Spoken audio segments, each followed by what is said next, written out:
Hello, everyone out there. I am about to share my most amazing and spectacular story. Now, let me get right to it. I did this last night, and it took me 3 hours. I'm going to try to cut this in half.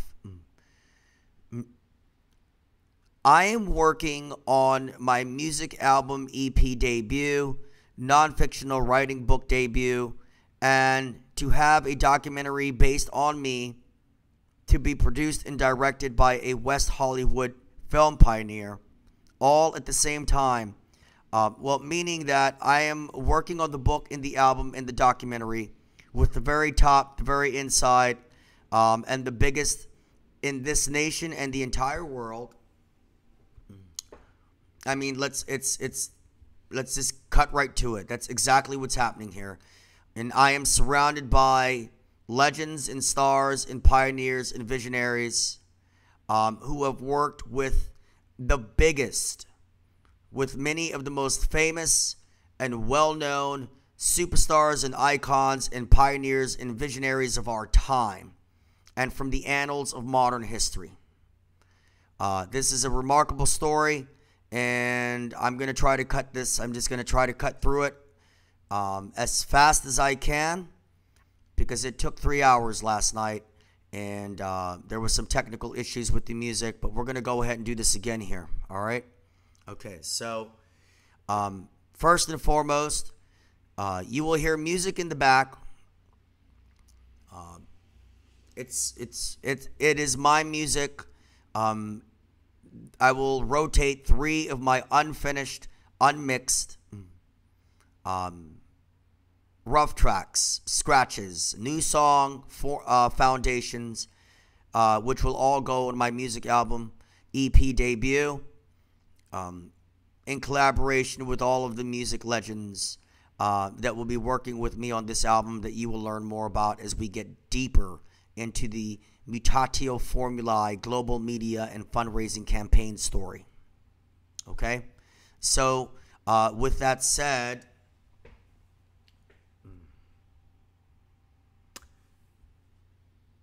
I want you to know first and foremost that from 2009 to 2011, the rough tracks that I will rotate of my new song ideas were recorded by Danny Demetro, formerly of the legendary the DC Underground art punk legends No Trend. They were extremely popular throughout the mid-Atlantic part of the nation during the punk rock era, when punk rock was thriving out of DC and London. And their manager at the time was Steve Blush. Steve Blush produced the documentary titled American Hardcore, A Tribal History, and I believe he wrote a book as well. So he put out a book and documentary under the same titles. Now, in 2012 to 2013, these very same rough tracks were cleaned up by the personal sound engineer of the Emmy Award-winning front cameraman for Wolf Blitzer's Situation Room on CNN television. That's right. The Emmy Award-winning front cameraman for Wolf Blitzer, who I had the great pleasure of meeting. Again, his front cameraman from the Situation Room on CNN television had his own personal sound engineer clean up my rough tracks of the 3 unfinished cuts that you're going to listen to in rotation as I read through this amazing, spectacular, and most incredible story, which is me, my life, and my times, and of all that I've amassed as a single father living in Arlington, Virginia. Okay, so there will be some sentences and statements that will repeat themselves, but I will do my best to minimize that as much as possible. All right? Okay. So here we go, guys. All right? Okay.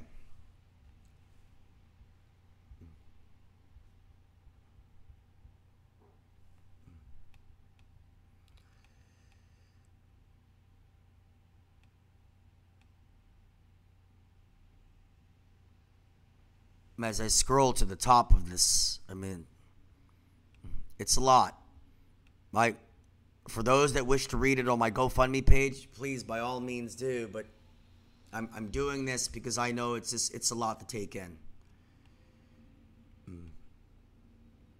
Imagine being the one that amassed all of this on his very own, and being a single father and living in Arlington, Virginia. I know. I'm not complaining. Okay, here we go. So let's see here, because this I just last night it took me 3 hours. This cannot happen. I need to circumnavigate my way through this. All right. So let's get started with this. First, with all of that said, hello and great day to you all out there throughout the world and planet. The time has come for me to share my most technically and literally speaking unbelievable, incredible, amazing, spectacular, magical, fantastical, epic, monumental, phenomenal, and historic of stories. That story is of me, my life, and times while on the verge of producing and manifesting several amazing and historic, larger-than-life itself projects in collaboration with my self-amassed legion of stars, legends, pioneers, and visionaries who have worked with, continue to work with, and are still directly tied to many of the most famous and well-known legends, icons, superstars, pioneers, and visionaries of our time and from the annals of modern history. Upon completion of my projects, through your donations, following, and support, they will all be submitted to my self-amassed global diamond-studded network of the very top and the very inside personnel of the biggest, most notable, historic, and reputable companies of this nation and the world. I will run through these two lists. I will run through the just beyond incredible and amazing, world-class, legendary recording team of musicians that I've assembled for this EP album debut, along with this global diamond-studded network that I just mentioned. And we'll get to it not too far from now.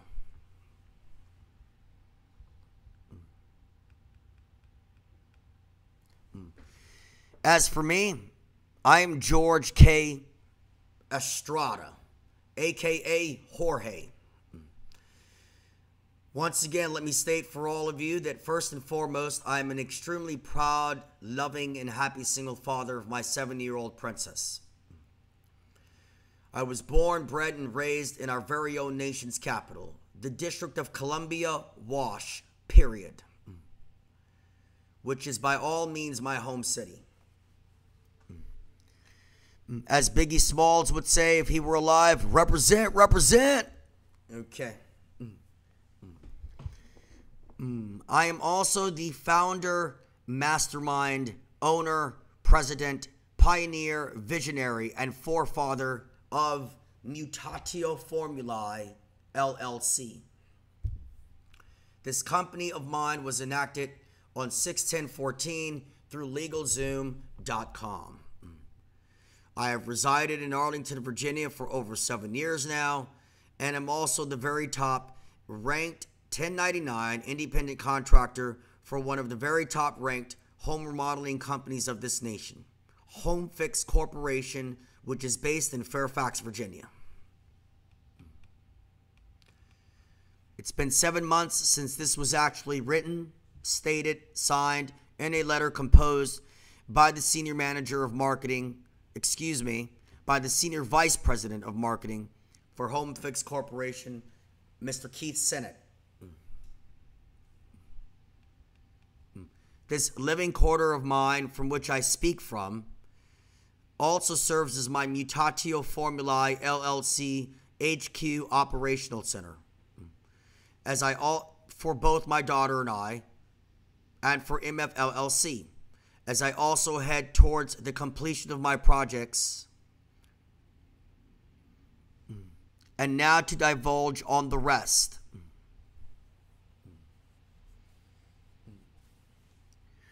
one of the items that one of the numbers on the budget list is that a specific portion of this campaign will go towards covering the last 4 months of my lease. I have up to 8 months paid for.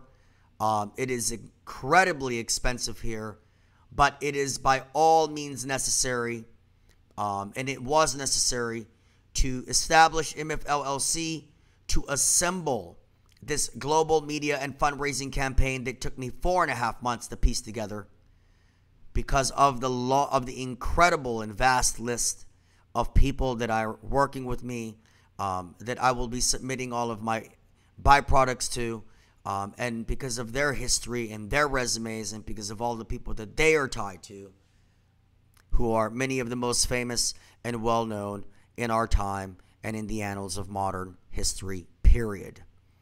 So the space for my daughter, for to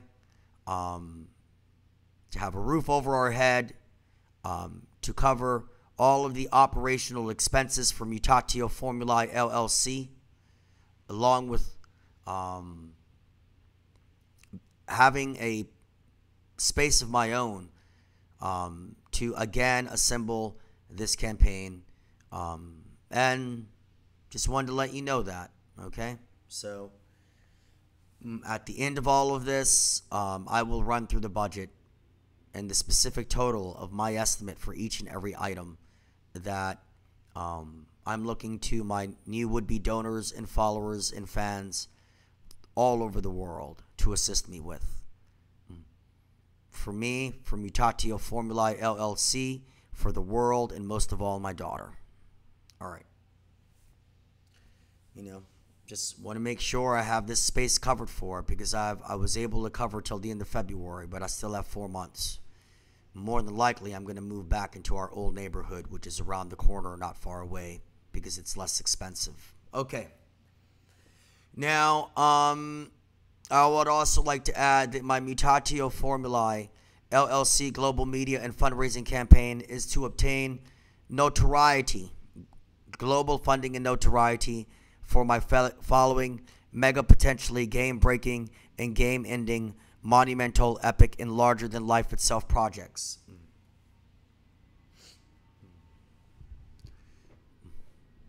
But before we go any further, let me state, I am a singer, songwriter, producer, composer, arranger, poet, and social scientist who is vastly and greatly experienced and a master of public relations, marketing, sales, fundraising,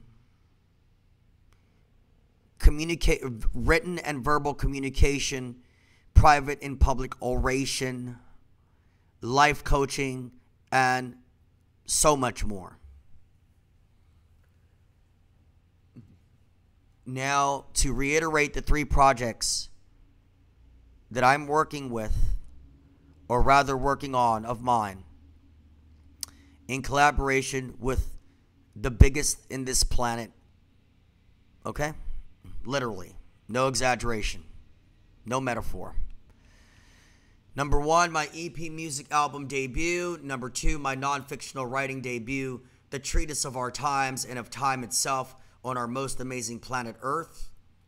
3, the documentary to be based on me and produced and directed by International Sci-Fi and Horror Film Festival Award winner and Held West Hollywood pioneer Rachel Dunn, whose website is racheldunn.com. And I'll get into her in a bit. I would also like to add that I am presently directly linked to, communicate, engage, interact with, am surrounded by, and have been agreed upon to work with towards the completion of these projects by my self-amassed legion of stars, legends, pioneers, and visionaries who have worked with, continue to work with, and are still directly tied to many of the most famous and well-known legends, icons, moguls, and superstars of our time from the annals of modern history and in the following industries, nationwide linked worldwide.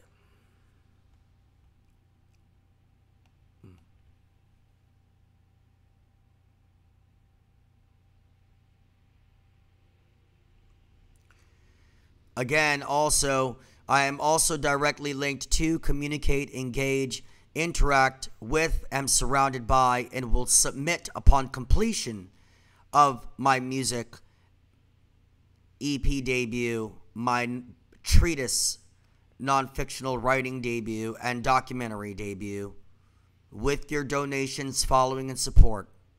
All of this will go to my self-amassed global diamond-studded network of the very top and very inside personnel of the biggest, most historic, notable, and reputable companies of this nation and the world in the following industries, nationwide, linked worldwide.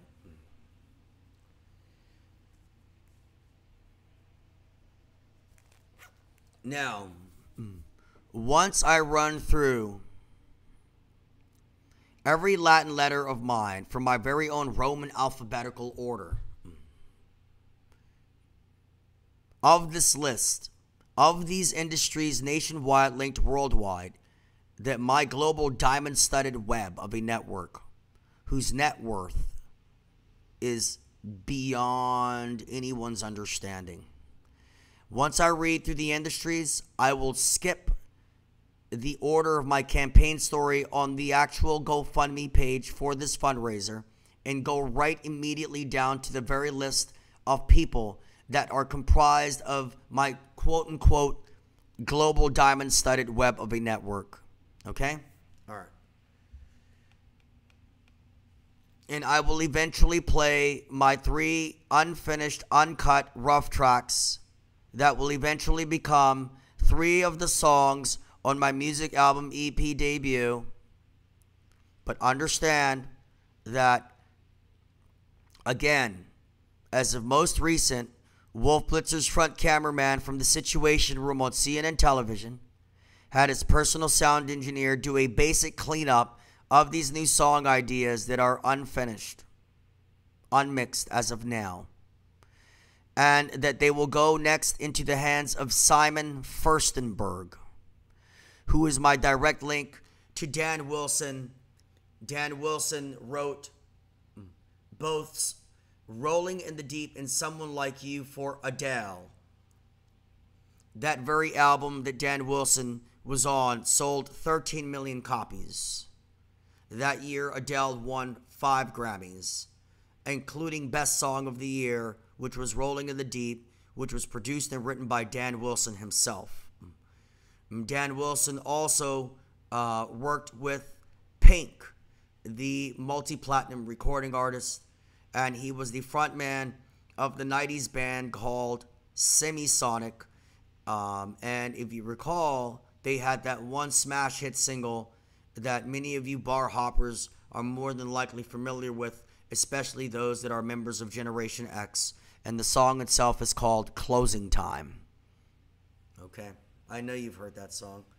So, Simon Furstenberg is also my direct link to one of the more recent drummers for the Mozart of the 20th century of American recording, and that would be Prince. That's right. The mighty, majestic, the one and the only Prince. So Simon is from, you guessed, Minneapolis, Minnesota, and he went to Paisley Park Studios, which to my understanding is a palatial building filled with a vast amount of recording studios, and the building is owned by Prince himself. Okay, so here are the industries. Let me run through these. Latin letter A, the recording arts and sciences. I don't need to repeat Latin letter before each and every letter, do I? Okay, cool. B, publishing. C, A-list Hollywood filming. D, national, local, and cable television. E, production. F, distribution. G, fashion. H, photography. I, videography and video concert production. J, an elite world-class supermodeling agency. K, visual effects design and supervision. L, marketing. M, sales. N, public relations.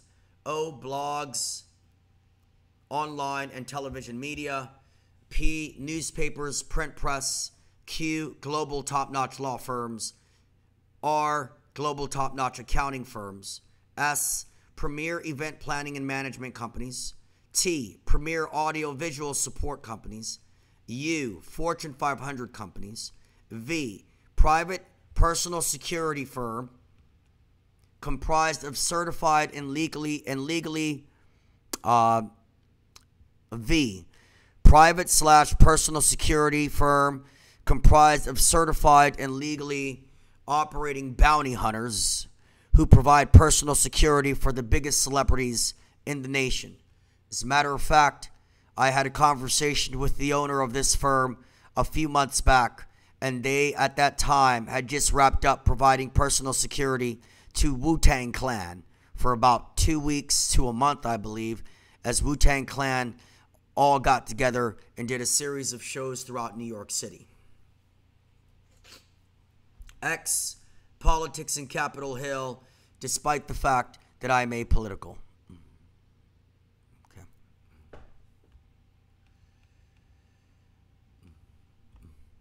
I have a quick story on that one, and I'm going to make it lightning fast. There is an additional section that will be added to this very campaign. It will be me telling stories of all the amazing, incredible, phenomenal, magical, fantastical, extraordinary, random run-ins, happenings, experiences, people, places, sightings, and things with many, many, many celebrities and high-profile public figures and individuals that I ran into along this odyssey of mine to the kingdom of stardom and turning this world into a fact-driven and fact-based society and culture on every level, on every topic, and in every aspect. All right. So I'm going to cut through a lot of it. I'm at Starbucks, and remember, I'm apolitical now. I do not take the infrastructure of American politics serious in any shape or any form. If that offends those out there that would donate, I genuinely and sincerely apologize. That is not the direct intention nor indirect intention. I'm just keeping it real, okay? And making things evidently clear for all, because that's what I do, and that's what I do best, okay? So, I'm at the Starbucks, okay? And keep in mind, regardless of who I run into or who my story is with, it doesn't matter. It doesn't mean that I'm on this side or that side or that I identify with this moniker or category or title, because to me it's all absurd, it's tragic, it's comical, and it's just absolute nonsense and lunacy. Okay, so here we go. I'm at the Starbucks on Wilson Boulevard in Arlington, Virginia. I run into retired Air Force General Richard B. Myers, who was the former chairman of the Joint Chief of Staff under George W. Bush. And I says to him, "Hey, you're Richard Myers. I recognize you." We start talking. To get to the bottom of it, I say, "Look, I'm considering running for office one day." Keep in mind, this was years and years back. He says, "Are you sure you want to do that?"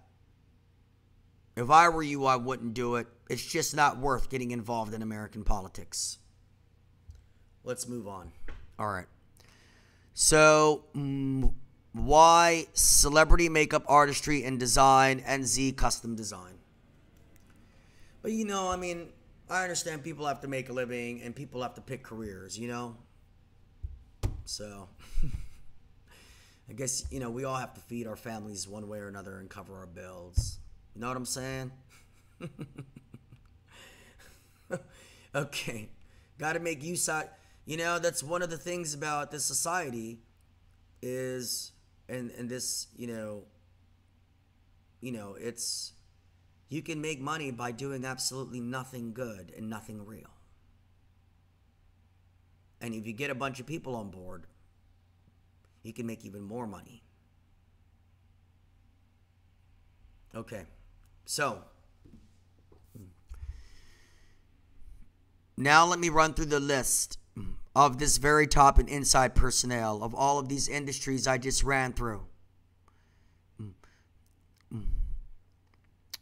From my Latin letter A to my Latin letter Z, who will receive all of my Mutatio Formulae LLC byproducts and services, again, through your help, through your donations, support, and following. I'd like to state as well, for the record, in this campaign, and let me take this opportunistic moment.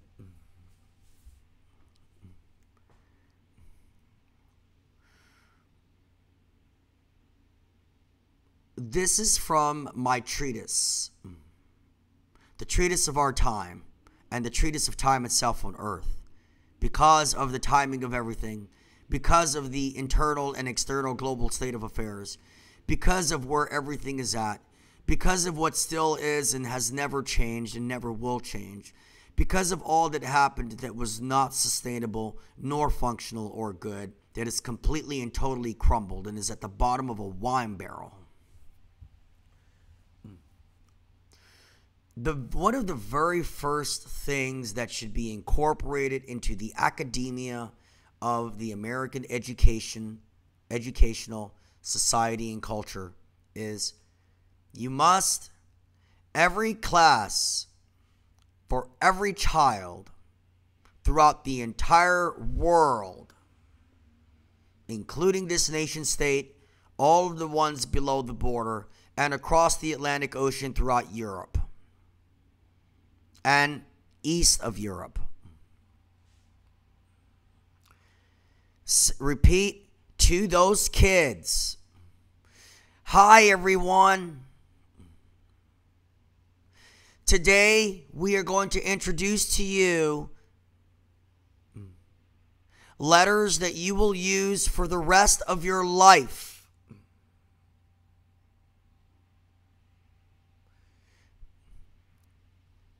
You will learn the Latin letters. When you see these letters, and they are big, they are higher case. When you see them small, they are lower case. Whenever you see A, B, C, D, E, F, G, H, I, J, K, L, M, N, O, P, Q, R, S, T, U, V, W, X, Y, and Z. Now I know my ABCs. Now I know my Roman ABCs. That's it. That's all you have to do, America.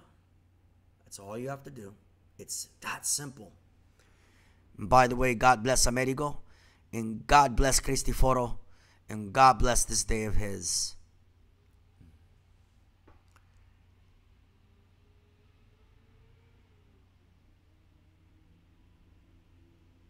Okay. That's all you have to do. Tell these children that these letters are Latin, that Latin is the root language of all Western languages, and that this alphabet that they will rely on until death does them part, whether they are 79 or 86 years of age, is from the Roman alphabetical order.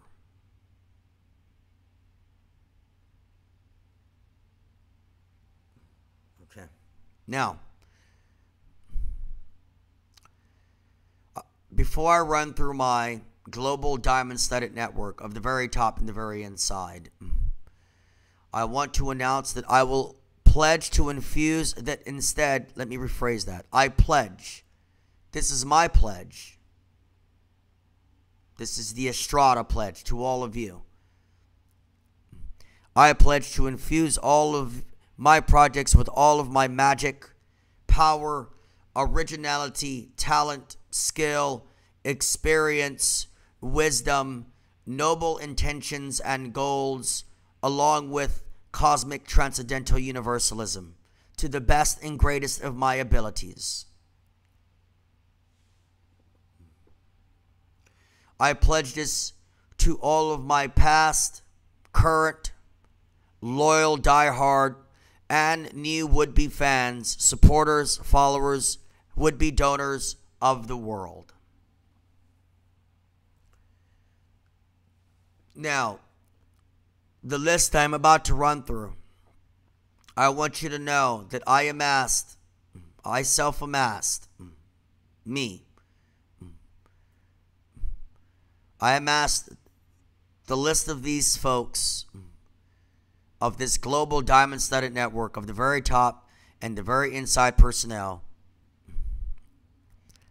without a car, on foot, hardly any extra cash or time to spare ever, and again, as the extremely proud, loving, and happy single father of my 7-year-old princess.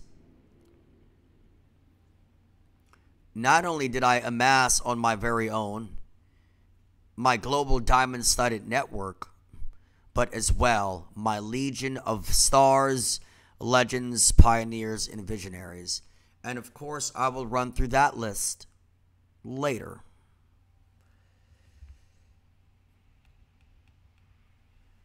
But before I run through my global diamond-studded network, allow me to also add that members of my self-amassed global diamond-studded web of a network, literally speaking and technically speaking, along with my legion, are both also directly and indirectly comprised of, tied to, and have worked with and continue to work with the following. Hold tight, I'm about to give out specific names of all these people. And it is guaranteed to blow you all away. Number 1, Grammy Award winners and nominees. Number 2, Oscar winners and nominees. Number 3, multi-platinum, and diamond selling recording artists and recording producers. 4, a best-selling author. 5, A-list Hollywood filmmaking legendary directors, producers, actors, and actresses. 6, icons. 7, legends. 8, superstars. 9, an International Film Festival award winner / A-list Hollywood film pioneer, visual effects designer / supervisor / cinematographer and documentarian. She's bad. Real bad. Like Michael Jackson bad. But we'll get to her later. And again, for the 3rd time, an Emmy Award-winning front cameraman for Wolf Blitzer's Situation Room on CNN television, whose father, by the way, was a prominent member of the legendary music publication Village Voice magazine for over 4 decades. A vast majority of the people that I speak of, I will be able to name out. But there are a few who will have to remain anonymous. And so they will.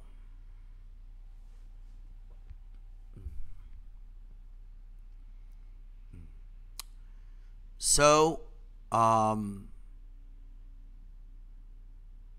again, Wolf Blitzer's front camera guy had my tracks, which you will listen to eventually, cleaned up so that I can go ahead and get them recut and resequenced by Simon Furstenberg, so then I can take that from Simon to my legendary co-producer,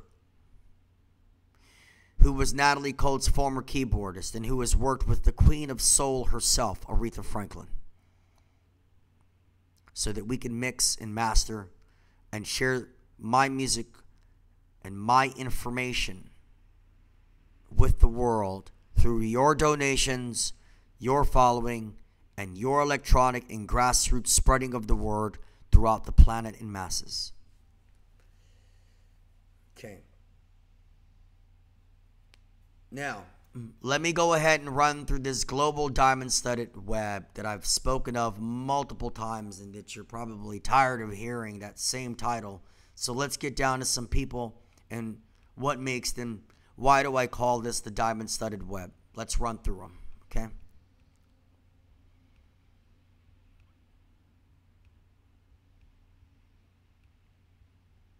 I want to throw one of my rough tracks on, but I feel like this is working out pretty well, you know? Certainly a lot better than last night's take. Would you agree? I'm talking to my buddy over here on the side, so.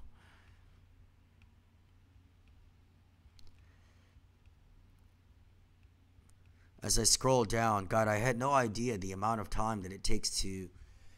I think it's because of the number of people I'm tied to, because of who they are and who they work with. I had no idea it would take 4.5 months to assemble this monstrosity of a tsunami. And literally, that's what this is. It's a monstrosity of a tsunami. Okay. I'm almost there, everyone.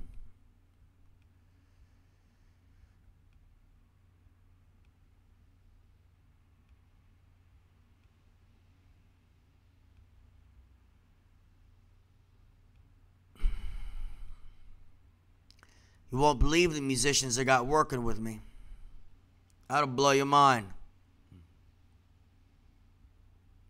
All right, let's do that first.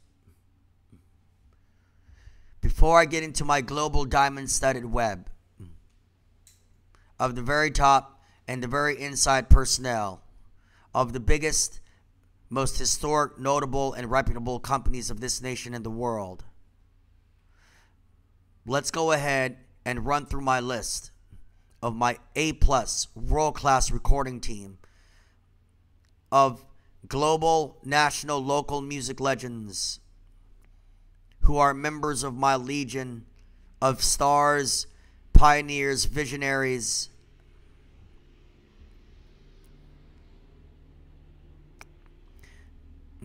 who have played and performed and worked with, musically speaking, with many of the most famous and well-known superstars, icons, legends, pioneers, and visionaries of our time and from the annals of modern history and of history in the recording arts and sciences, period.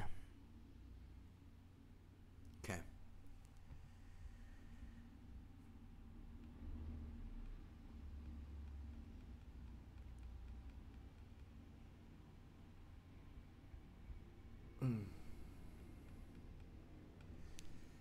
Here we go.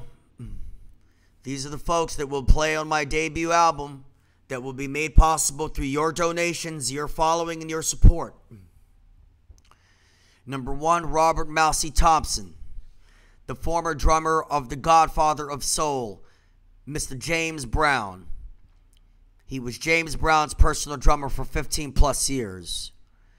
Mousy recently wrapped up some work in Paris, France, with the one and the only pioneering forefather of funk, Bootsy Collins.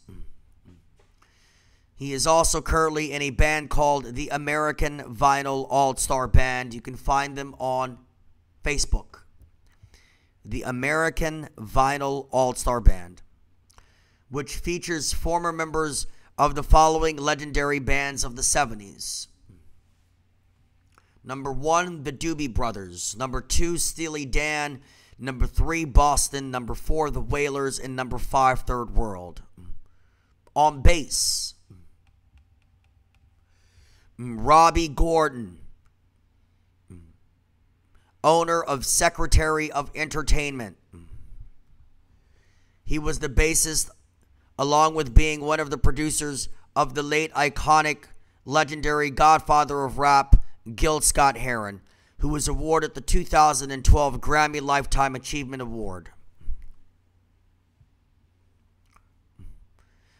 During the latter half of 2011, Gil Scott-Heron passed away, and Robbie Gordon and Gil Scott-Heron's daughter went to accept the Grammy Lifetime Achievement Award in his honor and in his place.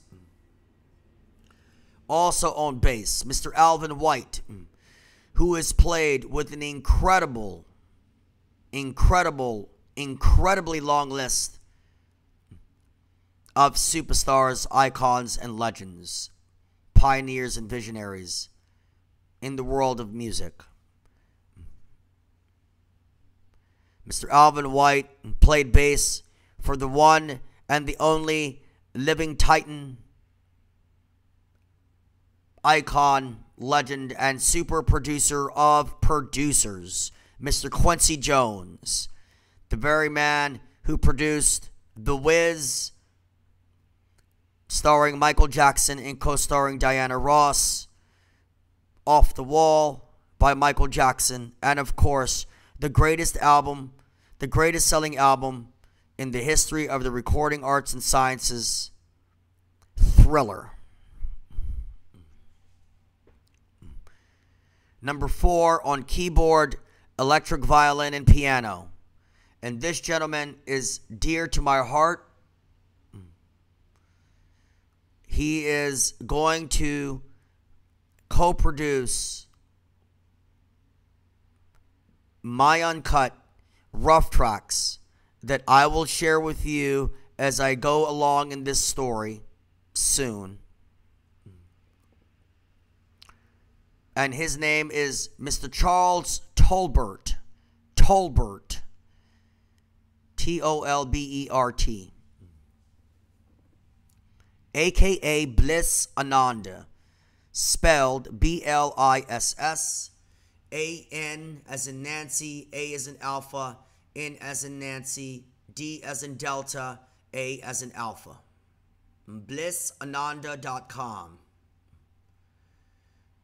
Bliss was the former keyboardist of the Grammy Award-winning and legendary daughter multi-platinum recording artist of the late, great, iconic, and legendary Nat King Cole. Natalie Cole. That's right. He was Natalie Cole's keyboardist, and he did 2 world tours with her. And Bliss Ananda has also worked with the Queen of Soul herself, Aretha Franklin, and several members of these music legends that are members of my recording team for this album. I've met through Bliss.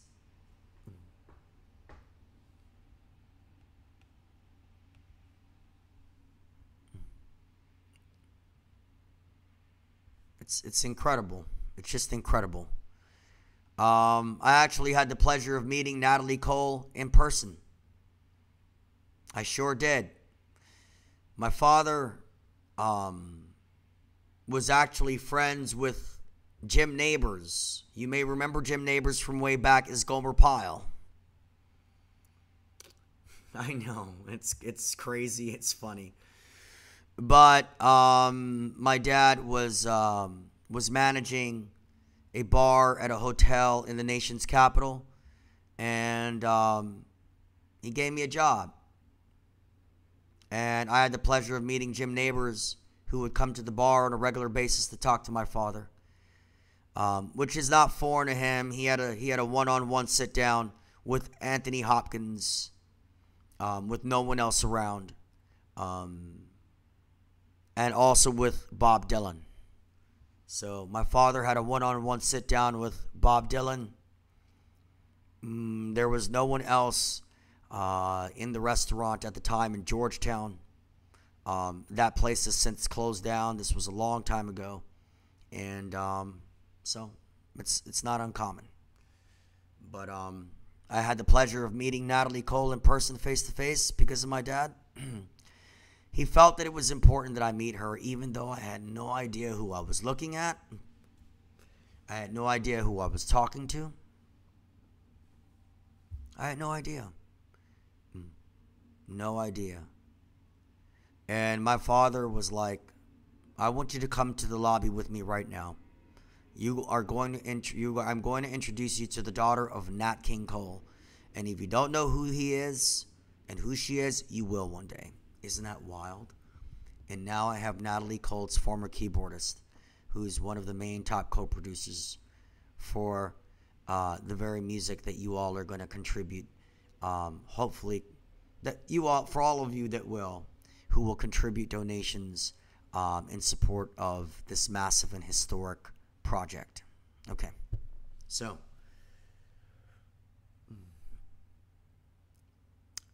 I would also like to add on Bliss Ananda's behalf that this man has played with many, many legends.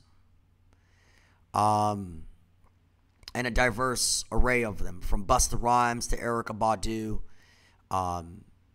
He played with Cage the Elephant at the Busker Fest in Canada, and as a result, he basically, I believe he jumped on stage with Stone Temple Pilots. How about that? The super legendary and great grunge alternative hard rock band, Stone Temple Pilots. He told me that it was quite an experience and that they were in rare form. So, okay. All right.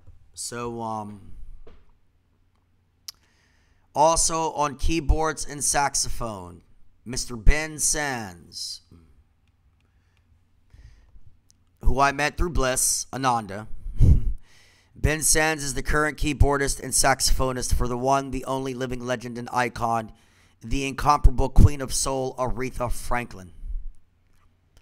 Mr. Ben Sands is also now working with the one and the only legendary titans of 20th century music film, Hollywood film soundtracks, The Temptations. On lead and rhythm guitar, number 6, Mr. Julian Jr. Marvin, former lead rhythm guitarist and backup vocalist for the late, great, iconic, and legendary king of reggae and world music, the prophet of peace, Bob Marley and the Wailers. One love, man. One love. All right. Isn't that something?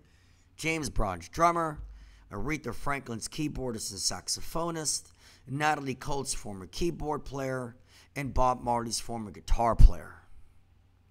And we're just getting started. Okay? Back in 1977, Julian Jr. Marvin was given a choice to either play guitar for Stevie Wonder or Bob Marley. He picked Bob, obviously. Yeah. They then went on to work on what was voted as the #1 greatest and the #1 ranked full-length LP album of the 20th century by Time magazine itself, Exodus by Bob Marley and the Wailers. So, songs like Waiting in Vain by Bob Marley and the Wailers, Julian Jr. Marvin.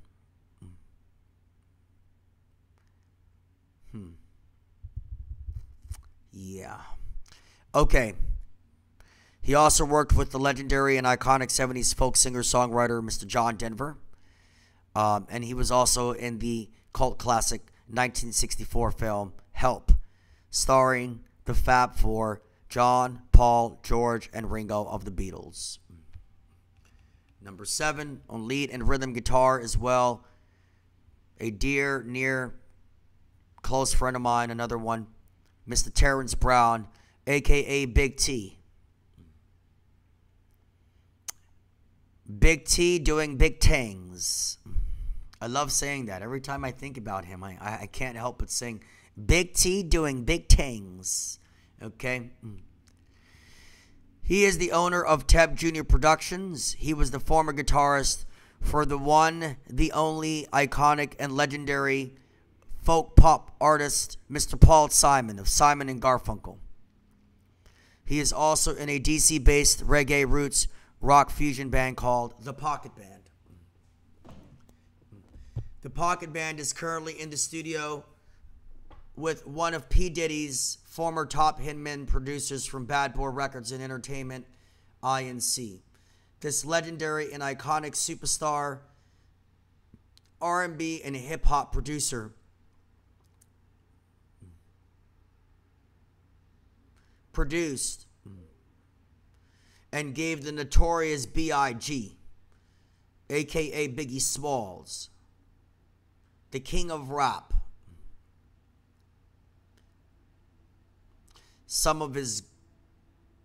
a vast majority of his greatest, just several of his greatest singles on the Ready to Die album. And we won't get specific as to which songs those are, because this producer will remain anonymous and must remain anonymous. So don't even bother asking. Okay. He is co-producing this album for the Pocket Band, for Big T's Pocket Band out of DC, for Sony Records Music Group, for they hold a vetted interest in the Pocket Band. Big T and this same producer did work for the legendary and iconic music mogul titan, Mr. Clive Davis, the man who discovered, signed, and gave us Carlos Santana, Whitney Houston, and who financed Bad Boy Records and Entertainment for Puff Daddy, now known as P. Diddy.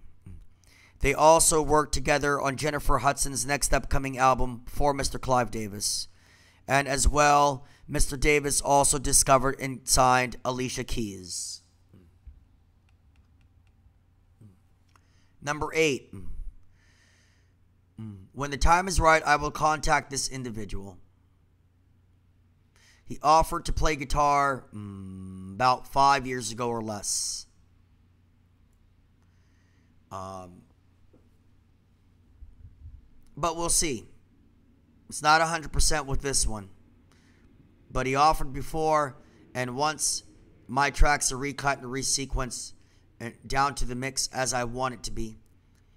Once James Brown's drummer comes in and lays down those beats and tempos and grooves, and Robbie Gordon, Gil Scott-Heron's bassist, and Quincy Jones' former bassist Alvin White lay down some thick, thumping, magnificent bass lines.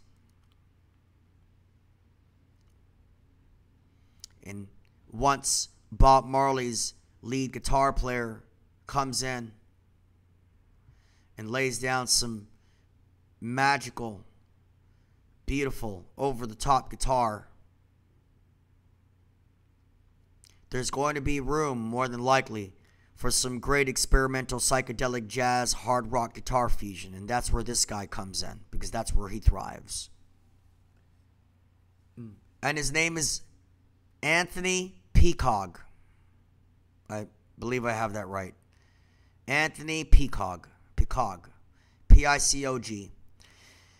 This man, in 2010, formed a band with one of the greatest drummers in the history of music itself, period. And this drummer was the drummer for one of the greatest bands of all time. And this band was there for me.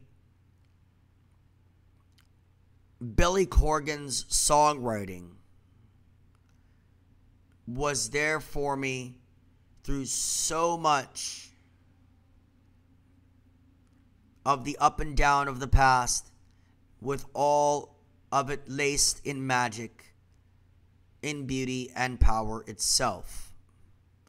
And I'm forever indebted to the one and the only Smashing Pumpkins, and Billy Corgan, and James Iha, and Darcy, and the drummer that Anthony Peacog formed a band with, the one and the only Mr. Jimmy Chamberlin, formerly of the Smashing Pumpkins. They formed a band called Skysaw, as in Buzzsaw. Skysaw. You can still find it on Google. Find them on Google, even though they are now defunct. And you can find them on YouTube. Skysaw.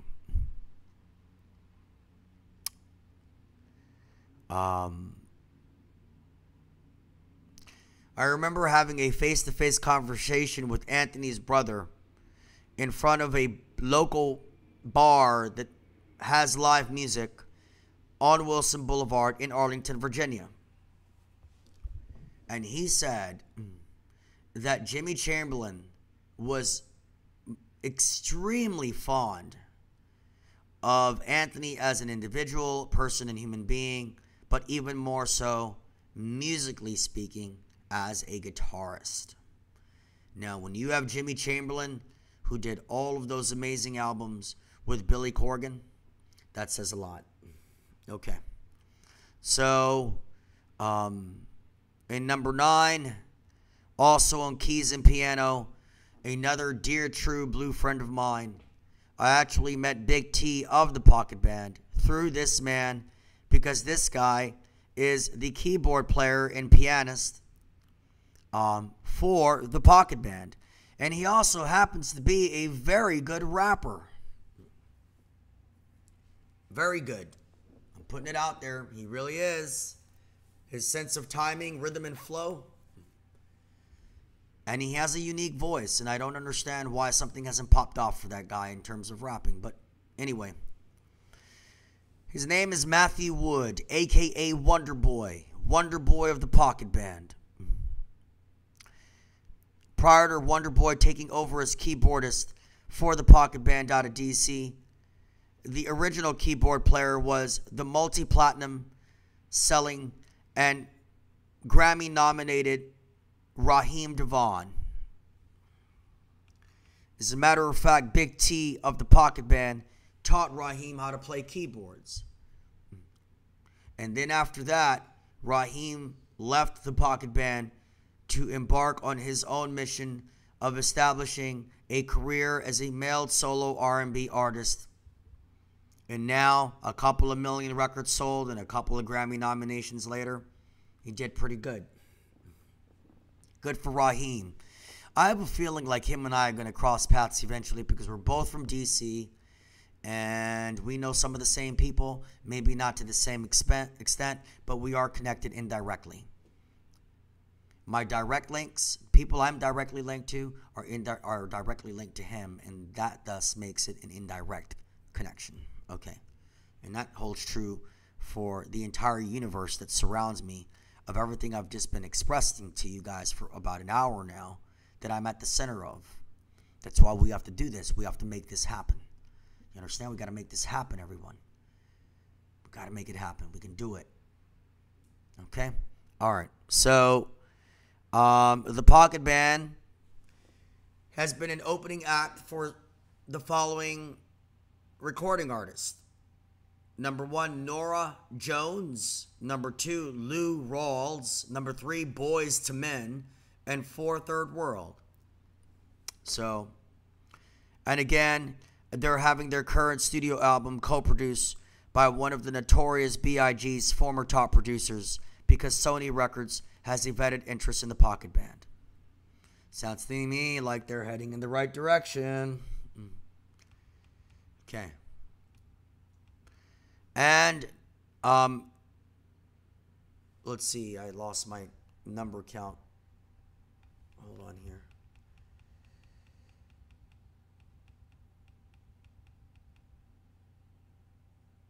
Okay.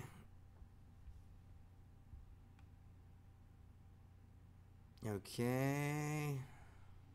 Big T was 7. Wonder Boy was number 8. And Simon Furstenberg is number 9. Remember Simon? He's going to take these rough tracks, which I've yet to play for you. I'm sorry, but I sense that I have momentum here. I have momentum, and I don't want to stop it. Got to keep that groove and funk flowing. In the words of EPMD, for those of you out there who know who I speak of, God bless them, you got to let the funk flow, baby. Let the funk flow. All right. So,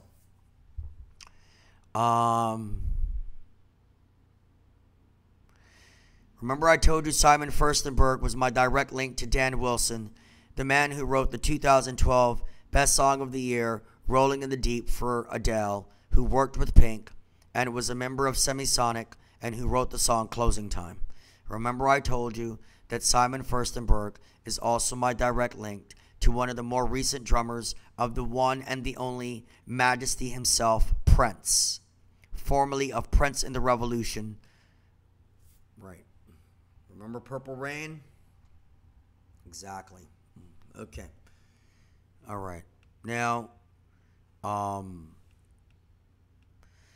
and then number 10, another potential additional bassist. You know, I've got Robbie Gordon, Gil Scott-Heron's bassist, Alvin White, Quincy Jones, former bassist. But a third bassist would be Yukiko Monahan.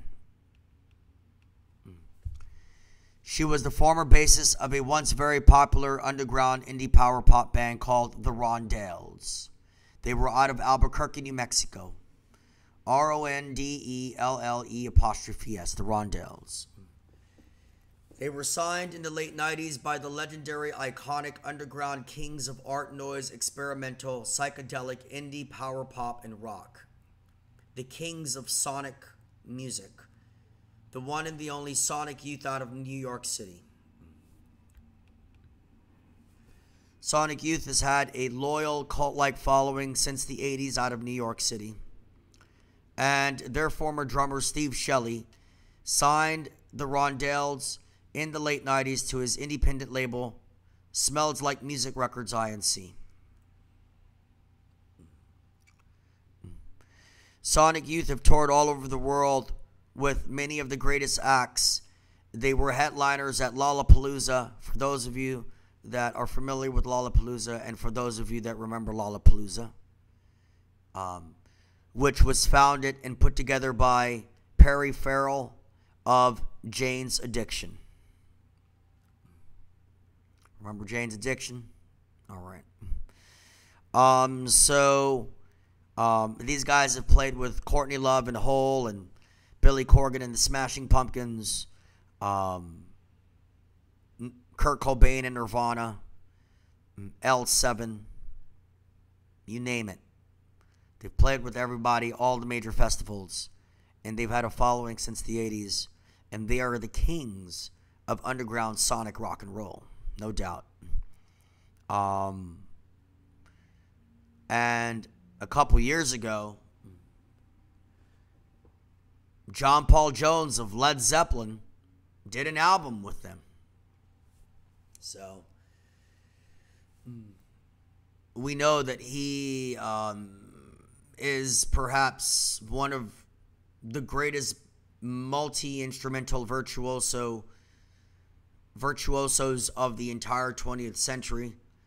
That he's one of the greatest Hammond organ, Mellotron organ, cathedral organ, bass playing members of perhaps the greatest force of music assembled by a team of men, Led Zeppelin. So, I do have a Jorge Estrada and Thurston Moore story. I'll try to make it quick. I'm not doing too bad, okay? I'm not doing too bad, so let me speed things up without speeding things up. How about that? Okay. In the year 2000, I moved to Manhattan. I stayed at a hostel in 103rd in Amsterdam by the University of Columbia in Harlem. I met a young lady who was an amazing visual and fine artist, Misaki Kawai.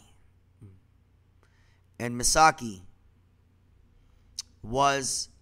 is the direct descendant of the dynastic, pioneering Kawai family out of Okinawa, Japan. They were responsible, I believe her like great-great-great-great-great-great-great-grandfather was responsible between 1915 and 1925 for inventing one of the very first synthesized electronic keyboards ever on Earth. Till this day, the Kawai piano and the Kawai keyboard is a trademark company in terms of being used by the biggest, greatest musicians of modern music history. So, I mean, just about every stadium, every arena, every amphitheater, every legendary band you can think of, someone's played a Kawai piano and a Kawai keyboard. It's pretty big. Okay. So, we connected.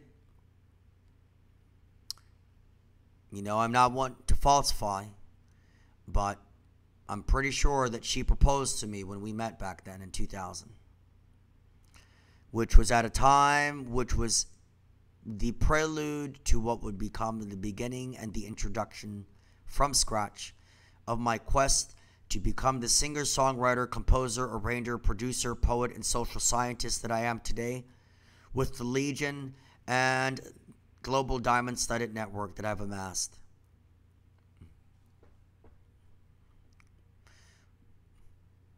So, anyway,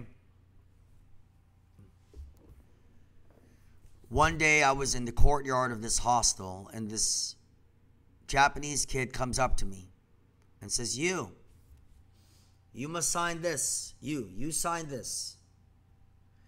And you have to understand that my wardrobe back then was radically different. I was about as retro, glam, rock, fitted, tight skin wearing. I mean, my wardrobe was so extravagant and flamboyant and retro and artsy and rock and roll, along with my hair and the multiple colors. I mean, it was a marvel to witness, I'm sure, for those that saw me back then walk the streets of Manhattan and the Lower East Side and the East Village in Brooklyn. And of course, my home city, the nation's capital. Okay. So he says, you need to sign this. Sign here. You sign here. And I'm like, but why me? I mean, you know, in my life, I'm at the prelude before the intro. I'm not even at the intro yet. I look the part. I'm feeling the part. It's coming to me. I'm wanting it already, but I haven't even started really. And he says, because you one day, very famous. I'll never forget. He said, you one day, very famous. You, famous, famous, famous. I said, me? He said, you. He said, you sign right here. I said, okay, if you insist.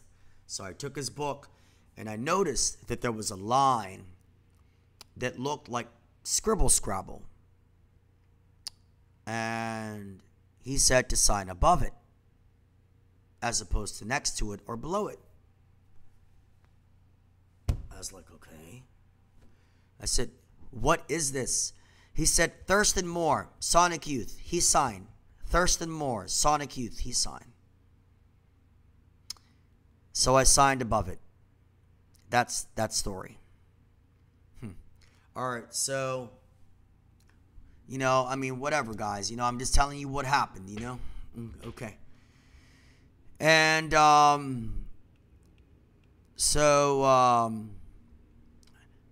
next, I think that was, hold on here. Okay. And number 11, this is a good one right here. Number 11, Mr. Ignatius Mason.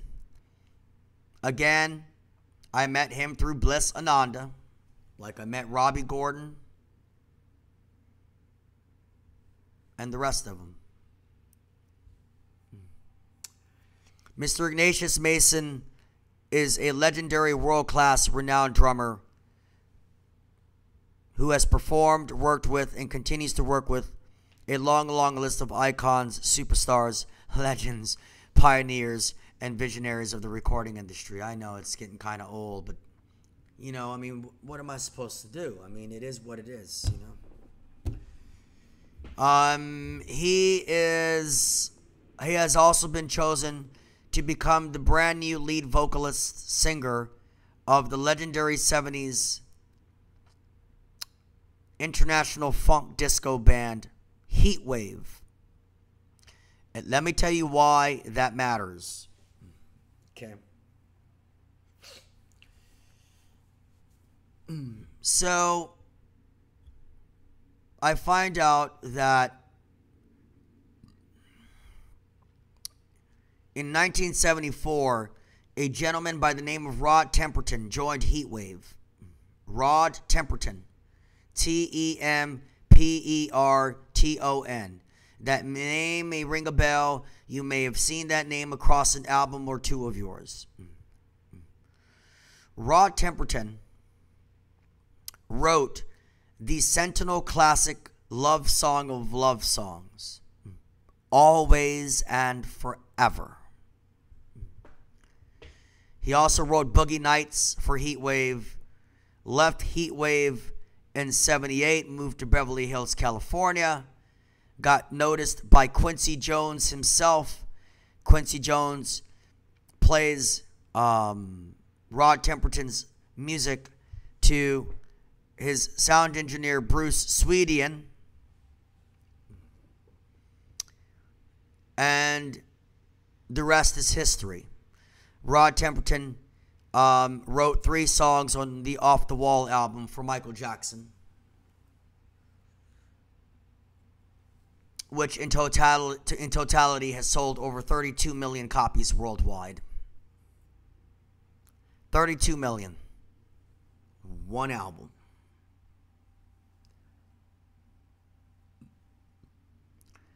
He wrote the #1 smash hit single, Rock With You, by Michael Jackson.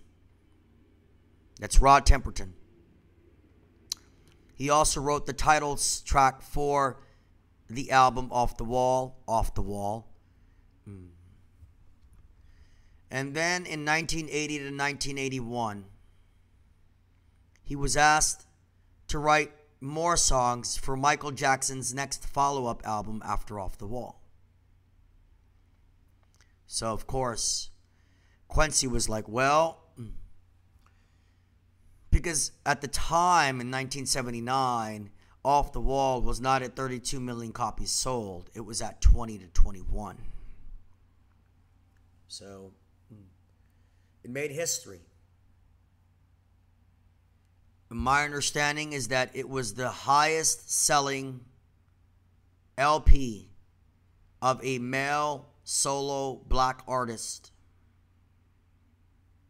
yet at the time. So, and I don't like to narrow the king of pop, Michael Jackson, down to that, because I know that he was more than, he wasn't just black. There was obviously other things going on there, racially speaking. And a lot of times, people come out one way but have other things in them. But the society and culture, because of all of its inferiority and insecurity and denial and delusion and dishonesty, forces these people to neglect and to negate that these other parts of them exist. And I'm going to bring a stop to that. Mark it, I promise you. Okay. So anyway. So then he writes 3 songs. One day Rod Temperton is in his hotel after he's totally pumped because he just wrote this amazing song. And he went through 500 different song titles, and none of them worked. None of them felt right. Then the following morning, he steps out of his hotel room, and boom! He said in an interview that the word popped up in his head. Literally popped up in his head like a light bulb. And that he saw that word itself being on the top of the Billboard 100 and just jumping off of the pages of every every major magazine on the planet. So he calls Quincy Jones up and says, I've come up with the title for my song. And that song is called Thriller. And so the album was named after Rod Temperton's song, Thriller. And again, the rest is history. The album that year went on to sell 65 million copies worldwide. Imagine that. One album. That's my cell phone. Pre-internet. No internet.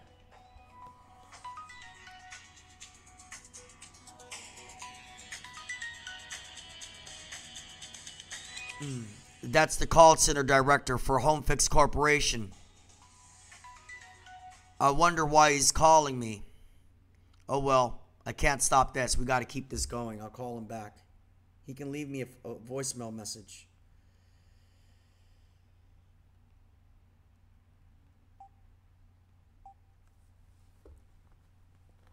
So anyway, 65 million copies. No internet, no social media. In the first 12 months of its release. You think that's ever going to ever happen again in life itself? That will never, ever happen again. And Michael Jackson, the king of pop, will never, ever happen again. You know, you got to know your place. You got to know what you're capable of and who you are. And you have to call it as it is. Okay? Because if you don't, by you not doing that, you minimize your greatest potential, your greatest power, and the greatest magic that lies within you. By not acknowledging the greatness of others and not knowing the difference between them and yourself and lying to yourself, you don't empower yourself. It's the opposite. It's not rocket science. Okay, so now, moving along. Now we have next here, hold on here.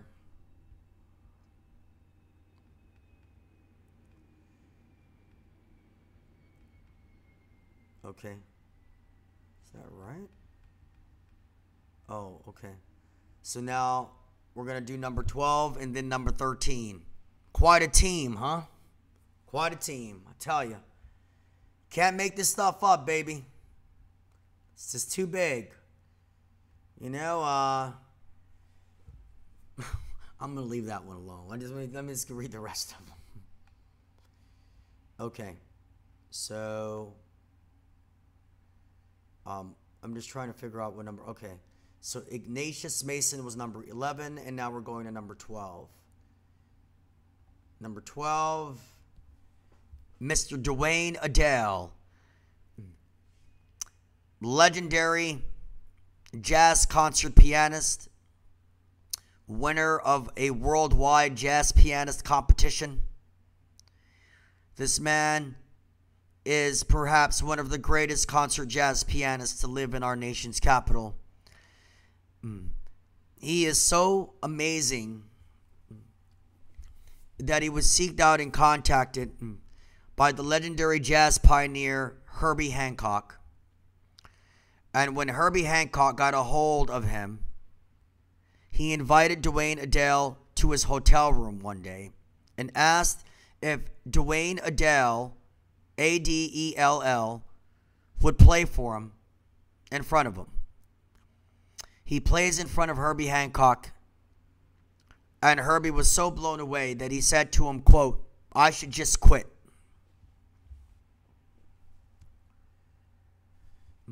But Mr. Dwayne Adele, Adell, responded with, "If it weren't for you, Herbie, and taking us to that next level in jazz, I wouldn't be here." So who comes out of the other room in this hotel room to give Mr. Dwayne Adell a big giant hug? The R&B super diva and great singstress herself, Anita Baker. Anita Baker comes out and gives Dwayne a big hug. Now, Dwayne Adele was jazz pianist on. This name seems to be coming up quite a bit. Have you noticed, guys? Guess who I'm going to mention again? Dwayne Adele was jazz pianist on the one and the only iconic super producer of producers, Mr. Quincy Jones. He was on Quincy Jones' Grammy Award-winning album, Handel's Messiah, a soulful celebration. I'm not sure. You can find it, of course, on Wikipedia and YouTube, but I think it came out in 1992. Okay. So, he was on Handel's Messiah, a soulful celebration by Quincy Jones, which again won, I forget what category it won in, but it won the Grammy for its category. I wonder if it was Album of the Year. I think so. Or it was Producer of the Year. Okay.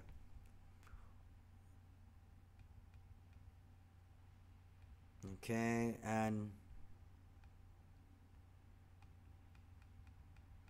okay, so just try not to lose because certain things fell out of order here on my screen. So Yukiko was 10, and Ignatius was 11, and Dwayne was 12, and now Matt Fleming is 13. Ah, boy, Matt Fleming. Okay.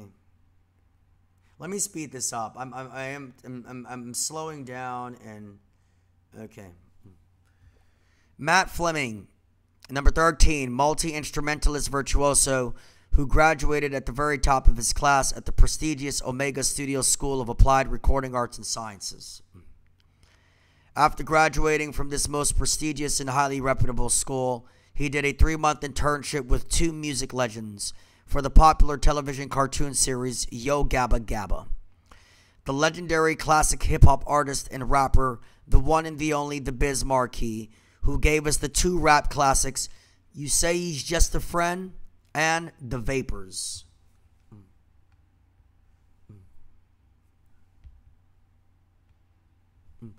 Along with super legendary hip-hop R&B mega producer Mr. Chucky Thompson.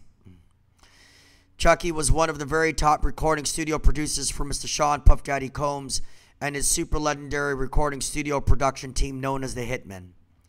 The Hitmen co-produced both of the Sentinel and classic hip-hop royalty full-length albums, Ready to Die and Life After Death for the notorious B.I.G., a.k.a. Biggie Smalls for Bad Boy Records and Entertainment INC.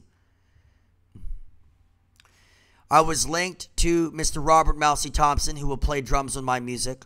Again, the former personal drummer of 15 plus years of the godfather of soul himself, may he rest in peace, Mr. James Brown, via Matt Fleming. So Matt Fleming and Robert Mousy Thompson were in a band together called, I believe they were called Blonde Butterfly.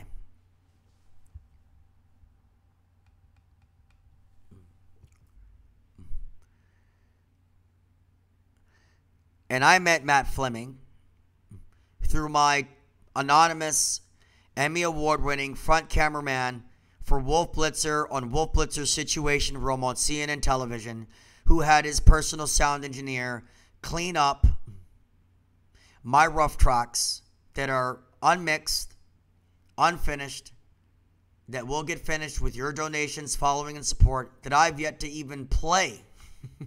Because I just feel like I'm on such a roll here, you know? I mean, would you agree? I'm on such a roll here. I feel like it'll change, it'll alter the dynamic. I'll play it. If I have to play it at the end of all of this and just look at you in silence while all of it's being played, so be it. But I will play it. You hear me? Because if I say I'm going to do something, I'm going to do it. The question is not when or how. The answer is, when will it be? Because it will be. And how will it be done? Because it will be done. All right. So, Mr. Fleming will assist me with multiple facets of this production. He is also my direct link to the DIP unit, featuring the rap star and actor Cameron and acclaimed songwriter and producer Pete Novak. Okay.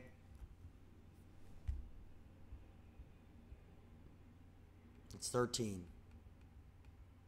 Okay. And now for members of my brass team. We're at 13 now, right? It's a hell of a team, isn't it? Welcome to the MUTATIO FORMULAE LLC All-Star Legendary Recording Team of world-class musicians who've played with the very top and the very best. Okay, so we just left off at Matt Fleming on 13. And now for, I know I had already mentioned Ben Sands, the current keyboardist and sax player for the Queen of Soul herself, Aretha Franklin, right now as I speak. Okay? All right. Now let's divulge into the rest. Number 14, and another member of my brass team, Mr. Carl Cornwell. I love that man. He is an incredible human being of a man. Nothing but love and respect for Carl. And, right. Okay.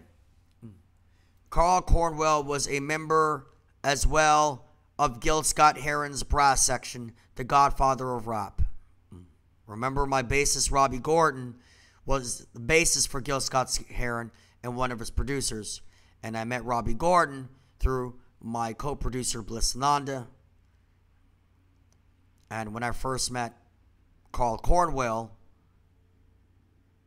and he blew me away at Freedom Plaza outdoor in Roslyn in Arlington, Virginia, I made a mention of Robbie Gordon, and then Carl Cornwell said that he works with Robbie Gordon.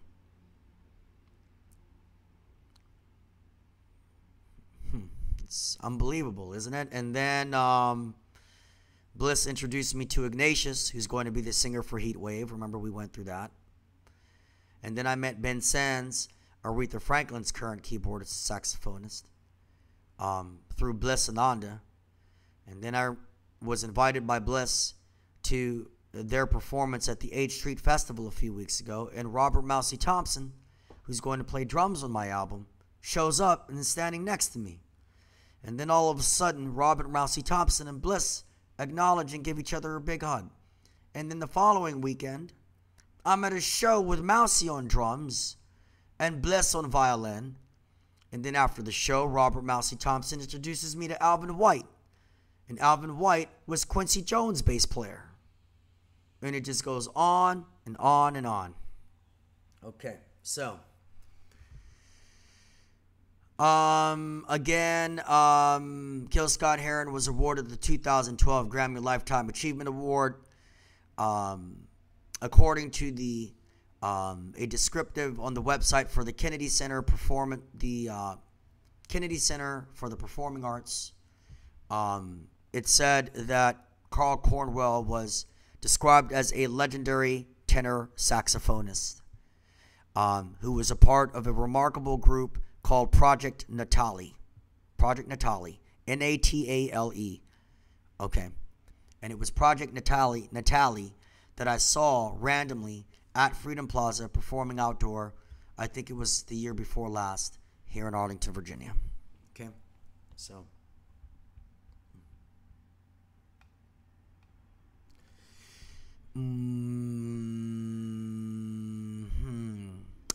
So Carl Cornwell is number 14. Number 15, and another legendary member of the brass team, or another legendary brass player of the D.C. area, Mr. Walter Tate Jr., another incredible saxophonist, who is also a member of the legendary and top-notch D.C.-based house band, the Johnny Artist Band, A-R-T-I-S, the Johnny Artist Band. They are the house band for one of the top 35 bars in this entire nation, Madam's Organ. Madam's Organ, out of D.C. in the Adams Morgan neighborhood. Walter Tate Jr. has also worked with one of the most beloved musical legendary figures in the history of our city, the nation's capital. He worked with the godfather of go-go himself, as did Chucky Thompson, as did Robert Mousy Thompson, and many, many members of my team. Many of them have worked with this man. Almost everyone I have run into has worked with Chuck Brown, of Chuck Brown and the Soul Searchers, the godfather of go-go, straight out of the nation's capital.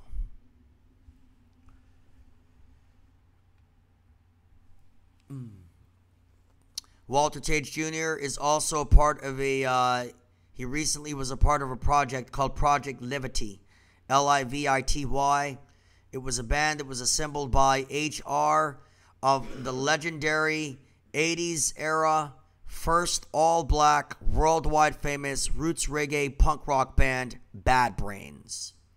HR, known for Human Rights of Bad Brains, has a documentary coming out on him. And Walter Tate Jr. Was a member of the group that I believe HR assembled to compose music for this documentary. And this group that was assembled is called Project Liberty. They are on Tumblr. And I don't know, I forget the name of the documentary for human rights, HR of Bad Brains. But I will say this, that I did have a run-in with him at Chief Ike's Mamba Room in downtown D.C. on 18th and Columbia Road, Northwest D.C. And, you know, he's just so peaceful now. You know, my understanding is that back in the 80s, he was an atomic fireball of electricity. And now he's just so calm and tranquil. It's just a remarkable transformation of a man. And when he saw me, he does this to, I wouldn't say all, I don't know how many, but I would suggest people that he senses good vibrations from. He does that to everyone now. He puts his hands together and he bows down to them and he acknowledges them. All right. Next, let's see here.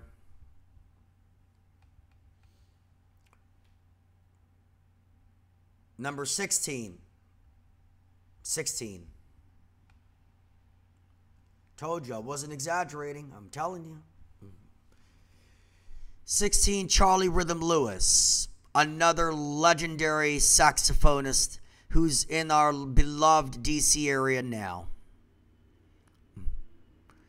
Another DC legendary sax player. And you can just tell, when you first see this man, you just see greatness. You see magic. You see that this man has played. You see all that he's seen and done. And you can tell he's had an amazing life without even talking. He's one of those. Charlie Rhythm Lewis has played with the following legends. Buddy Guy. He played with Buddy Guy. He played with Ike Turner of Ike and Tina Turner. And he played with the one and the only king of rhythm and blues, Mr. B.B. King of the Mississippi Delta. That's right. Buddy Guy, B.B. King, and Ike Turner. This is some pretty big names. Okay?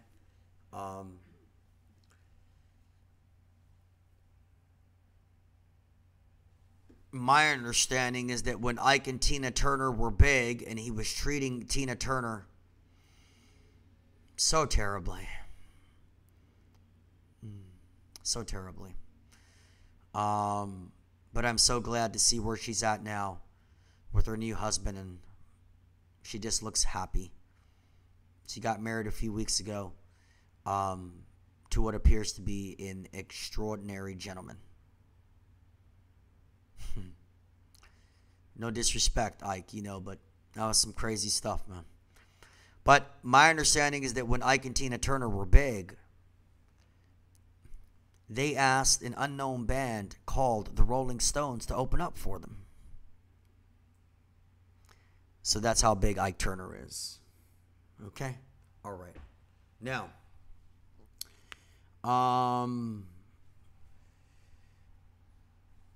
number 17, Freddie Dunn. Freddie Dunn was the first of all, he is a trumpeter. He is a trumpet and flugelhorn player, and a fantastic one. He was former member of the worldwide known and popular band called Fertile Ground out of Baltimore, Maryland. They recorded out of Blackout Studios and were on Blackout Records. Okay.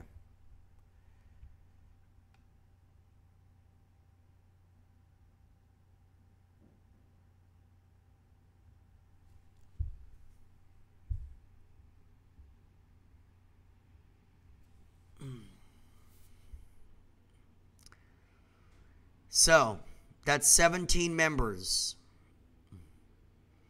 17 legendary global, national, and local music legends who have played and performed with and continue to work with and are still directly tied to many of the most famous and well-known icons pioneers, visionaries, legends, and superstars of our time and in the annals of modern history, period. Whether it was music, philosophy, history, social science, political science, film, literature, creative writing, non-fictional writing, fictional writing.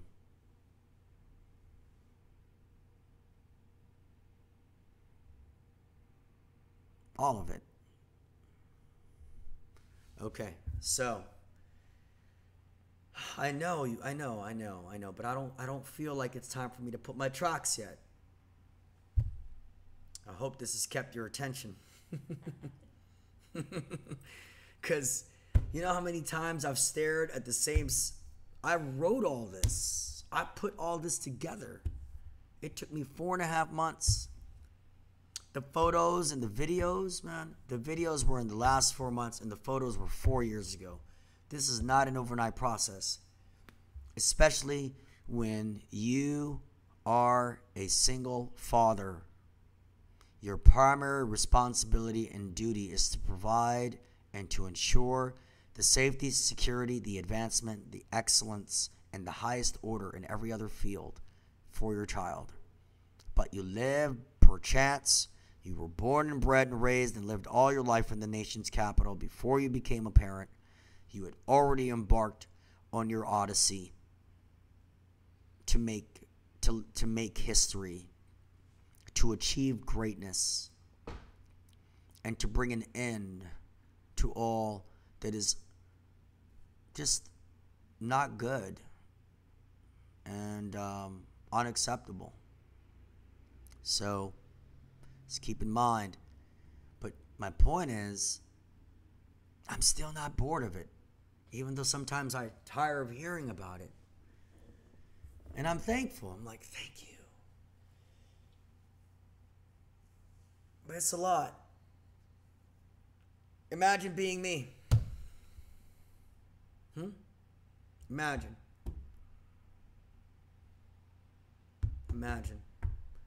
I don't mean that in a bad way, and I don't mean that in like, oh, I'm so awesome way, but straight up and down, right to the point. Imagine you're a single dad and your primary goal in life is your daughter, but you had this going on before you became a father, and just when you thought it was going to die down and go away, it got bigger and bigger and bigger and bigger, and it never stopped getting bigger and bigger and bigger. What am I supposed to do with that? Trash it? After I invested my time and energy in my life? Are you absolutely kidding me? That's impossible. I'd have to get cross-examined and checked, by the way, for something like that. Would you do it? No. If you had James Brown's drummer and Bob Marley's guitar player and Aretha Franklin's saxophonist and had one of Biggie Small's top recording producers willing to sit down and do a one-on-one with you, no. You'd have no choice but to make it all work and to bring it all together and to make it all click and to make all of it successful at the same time, to surf that titanic tsunami and to ensure that its crash landing on the shores of the world is the most amazing thing you can possibly put together without sacrificing anyone that is of the utmost importance in your life. So here we are. Okay. Now, since we're at an hour and close to 40 minutes here, I'm just going to run through my other list right now. Okay? I'm going to run through my other list. The first one, that was the A+ world-class recording team of legendary musicians. They're going to put down all of their magic and power and wizardry and expertise and wisdom on top and inside of my music. Again, through your donations, support, and following, and electronic and grassroots spreading of the word to the masses throughout our planet Earth. Let them know of the MUTATIO FORMULAE and of Jorge Estrada and the MFLLC Global Media and Fundraising Campaign. Okay, now,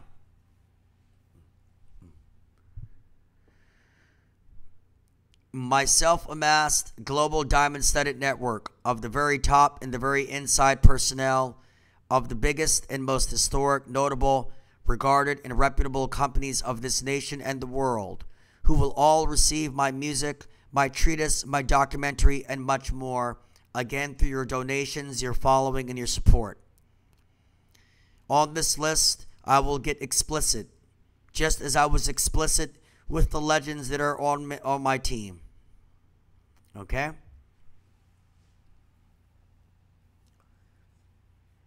And understand that I will have social media links and references to as many members of my legendary legion of a recording team, along with everyone else involved. Okay? So, just keep that in mind. That's the difference between this, and if you read the actual text, it's all there for you. Okay? Names, websites, social media links and references. I have photos up of me that are going to go up, along with video snippets. Okay? I put together 10 video snippets with 11 different local, national, and global legendary musicians standing next to me, testifying live on video camera that they are all in fact going to be on my music album EP debut. Okay? So you're going to get the video snippets with them by me. You're going to get their social media links and references. You're going to get photos of me. I'm going to play my tracks somewhere along as I almost wrap up this campaign story. All right.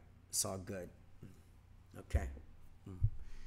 So here is my global diamond-studded web of a network that I amassed, again, with no car, on foot, hardly any extra time or cash to spare, and again, as the extremely proud and loving single father of my most amazing and spectacular 7-year-old daughter.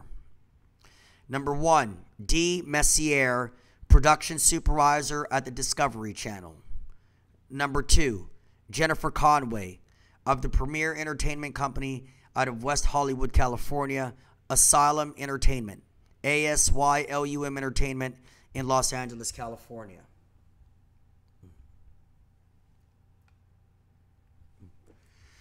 They are a premier entertainment company, like I said.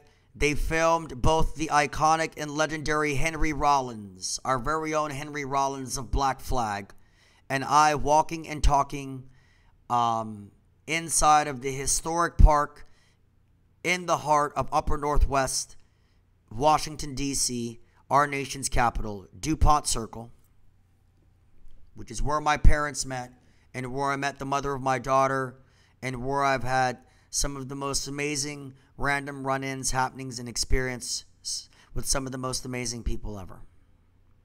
Okay?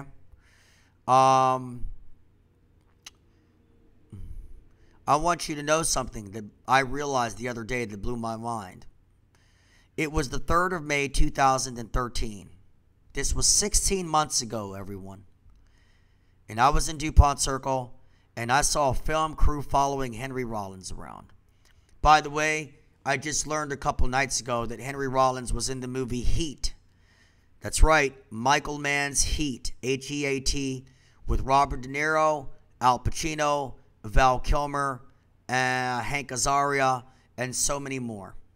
Incredible, fantabulous film, and Henry Rollins was in that movie. Okay, so I took notice that they were following Henry Rollins, and I walked up to him, and I said, "Henry, it's finally a pleasure to be standing face to face with you. I'm Jorge Estrada. And I am a legend of our city that has never broken through the mainstream as you have. I am a legend for my own reasons. And it is an honor that I stand before you and that the two of us are now looking at each other and talking. Number two, Henry, he then said, it's a pleasure meeting you as well. Come on, walk with me. Talk to me. I said, you got it. So we're walking through DuPont Circle, Henry Rollins and I. And I'm like, and another thing too, Henry, I'm working on my, it was like, I'm working on my book, my album. I'm surrounded by just an incredible network. As a matter of fact, you were the compilation that you were recently on.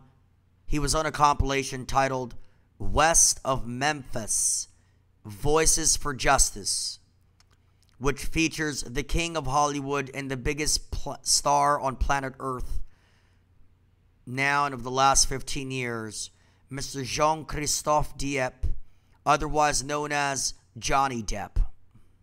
So Johnny Depp is on this album, this compilation called West of Memphis, Voices for Justice. Eddie Vedder, frontman, legendary singer of the legendary Pearl Jam, is also on this album. Henry Rollins is on this album. Citizen Cope, our very own DC-based Citizen Cope. I remember back in the day when I saw Clarence Greenwood doing open mics at Madam's Organ. It was just him and his acoustic guitar. I remember when Clarence Greenwood and I would cross paths in Mount Pleasant in the Adams Morgan area. And we would lock eyes and you would see that twinkle, that spark in his eye. And I'm sure he saw it in me. But when I saw him, they were already signed to Capitol Records before they would later eventually move on to the legendary David Geffen and David Geffen Records. See how it's all connected? Because David Geffen, back in the day, was going to sign and put out an album for Johnny Depp's power punk band, pop punk band called The Kids, which was before Johnny decided to try his fancy foot in acting, or his fancy feet in acting. So, obviously, no matter the matter, the king of Hollywood could not be stopped.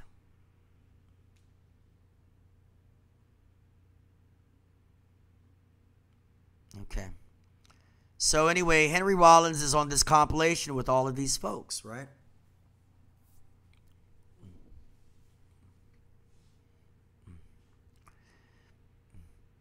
And he says to me, yeah, I'm the first track. And I was like, oh God, I haven't even listened. I've got the drummer of Citizen Cope. That's right. I forgot about that. He's number 18. Let's go back to my legendary all-star recording team. Number 18 is Jay Nichols, the drummer of Citizen Cope.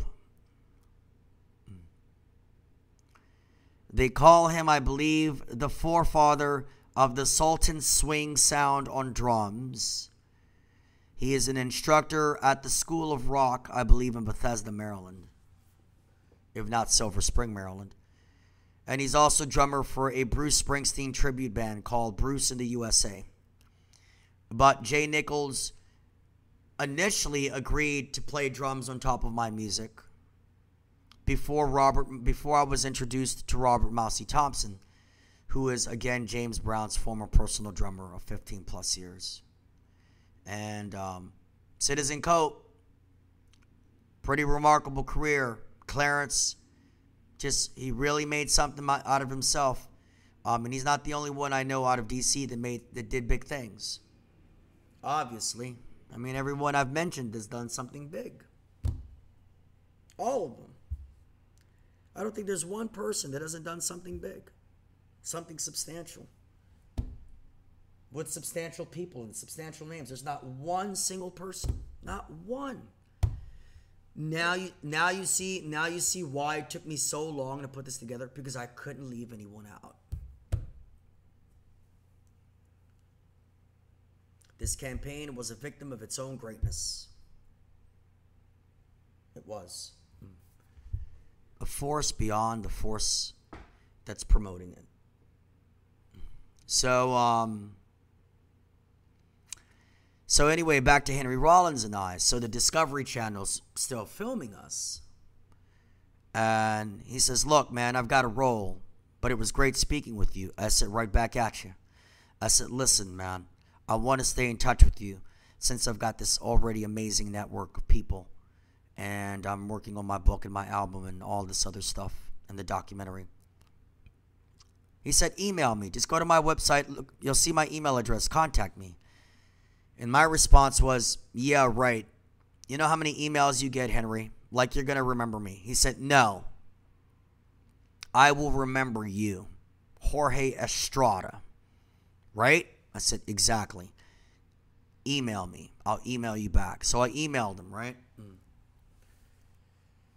I emailed him, and I asked if he would be willing to maybe recite some poetry to some of my music. Since I already got all these others, might as well keep going. So, he said that he did that compilation because he stood for that cause for a very long time.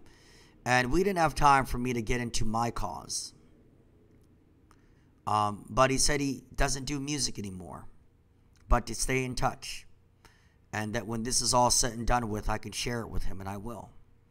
And who knows, maybe once he reads chapters of my book and listens to what's going on, maybe down the road, maybe Henry Rollins and I, maybe I can entice him to come out and recite some poetry with me or to one of my things. Okay, so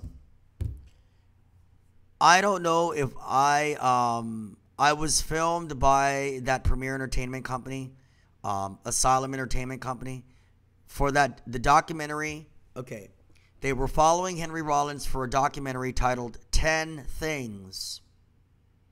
TENTHINGS. That documentary can be viewed in full on their homepage. So if you look up Asylum Entertainment, the Premier Entertainment Company out of Los Angeles, California, you will see 2 major productions on their homepage. You should anyway. 10 Things, which was a documentary based on the history of the nation's capital, and Being Mike Tyson. Yes. They were behind the documentary Being Mike Tyson, which followed Iron Mike, perhaps without argument, one of the greatest super heavyweight boxing champions in the history of boxing ever. The greatest of the greats, Iron Mike Tyson, who my father also had the pleasure of running into and meeting. Yeah, he took a photo with my dad. So Mike Tyson was in town visiting his daughter. He came to attend his daughter's graduation ceremony at Georgetown University. And he randomly bumped into my dad and his co-workers, and that's how that rolls. Okay? So I may be on 10 Things because I signed a form that I still have, of course. Where is it? It's right behind me. See? You can't see it. You can't see it, but it says Asylum Entertainment. It's dated the 3rd of May, 2013. It was an appearance release form. So, at some point today, guess what I'm going to do? I'm going to look at 10 Things in full on their homepage and see if I was on there. Because I had an old friend from the DuPont Circle area in downtown DC tell me that he saw me on television. Now, that leads to two options. It was either when I was approached randomly by Fox News Television, and out of all the people they asked the question to, it was mine that made it on because I was told they saw me on Fox that same night or something, or the following day. Or it's this. I guess we'll find out, huh? All right. Now, I'm still stuck on number 2 of the global diamond-studded network of the very top and very inside personnel. And you get ready for the rest. But I had to break into this story because, of what happened with Henry Rollins and I, because of the fact that I may be on 10 things after all, and the fact that Mike Tyson also ran into my father and the same company did, being Mike Tyson. And last but not least, because when I walked up to Henry Rollins in May of last year, I had no idea that I would run into and become tied to the childhood best friend of 55 years of the president of Warner Brothers, who was also close friends with John Lennon of the Beatles and Faye Dunaway, the legendary Hollywood film actress. I had no idea I would have James Brown's drummer, Bob Marley's guitar player, I had no idea I would have Aretha Franklin's sax player and keyboard player. I had no idea I would have Quincy Jones' bass player. I had no idea that Stephen King's former cinematographer, Sylvester Stallone, and Arnold Schwarzenegger's former cinematographer, all one person, and a pioneer and visionary out of West Hollywood for A-list Hollywood films, would agree to produce and direct a documentary based on me. I had no idea that I would run into a gentleman who could possibly link me to Rod Temperton, the man who wrote Thriller. I had no idea I would run into Dwayne Adele, an incredible jazz concert pianist who was on a Grammy Award-winning Quincy Jones album and blew Herbie Hancock's mind away in person in a hotel room. I had no idea that the Notorious B.I.G. and one of the very former top producers for Puff Daddy, now P. Diddy, would actually agree to have a sit-down one-on-one consultation with me in regards to my music. I had no idea that I would have a producer who's worked with J. Cole, is going to work with 3 6 Mafia, is close friends with Missy Elliott, and is about to embark on an HBO television production. I had no idea that he would already offer to work with me in my music. I had no idea that I would run into Simon Furstenberg and have a direct link to Dan Wilson, formerly of Semisonic, the man who wrote Rolling in the Deep and Someone Like You for Adele and worked with Pink. I mean, it's unbelievable. I had no idea. And it just goes on and on and on and on. I had no idea. I had no idea I would be putting together a campaign as massive and historic as this one. I had no idea that I would have my MFLLC and everything lined up. I didn't see all this coming. I mean, I already had a network and things were already moving in the right direction. But where I was at the time, I was like, man, this is pretty big. But I didn't think it was going to get that much bigger. And it did. I didn't know that I would run into one of the greatest human beings to ever pop into my life. This just incredible person who will be named later, but not now. Okay? It's just amazing. So here we go. All right.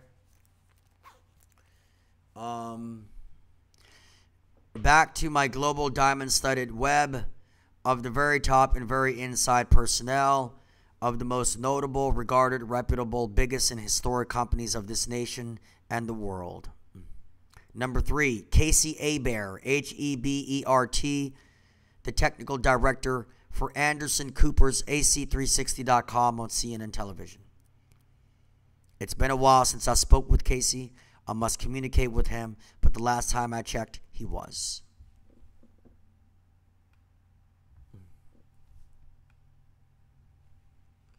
Number 4, Joe Johnson, the head and top recruiter of 33 consecutive years in a row of Penguin Books, now known as Penguin Group's entire North American division. So remember that. Joe Johnson, head recruiter of Penguin Group's USA's North American division. I have shared multiple chapter samples of my would-be treatise that will be manifested into a final draft and electronically distributed for the world to read through your donations, your following, and your support. Number 5, Janelle Mendenhall, the Senior Manager of Business Affairs for Time Life Music and Time Life Books. That's right, Time Life Music and Time Life Books. That in itself is an amazing story, but I'm going to save that for later. I'm going to create a separate video of stories with all of these amazing people, because otherwise we'll be here for 8 hours. Okay? But I also share chapter samples of my would-be treatise of the time and of time itself on earth with the Senior Manager of Business Affairs for Time Life Music and Time Life Books. And I unintentionally crashed her email address because I sent way too much information and didn't know that I was. I thought I was sending this much, but I didn't know I had sent her this much. So I crashed this top person at Time Life Music and Time Life Books. I crashed her email address. She was not happy about that, let me tell you. Number 6, Byron Clear. Byron Clear, television producer for Powder House Productions out of Manhattan, New York City. They currently have a reality show airing on VH1 television. I must call Rick Henderson, who is a leading cast member of this show that is currently airing on VH1 television, and I will let you guys know what that show is called. I spoke with Byron Clear of Powder House Productions in regards to my possible down-the-road concept of having my own reality television show, which would be based on facts and reality itself, on a fact-driven, fact-based reality itself versus mere entertainment, nonsense, lunacy, and BS.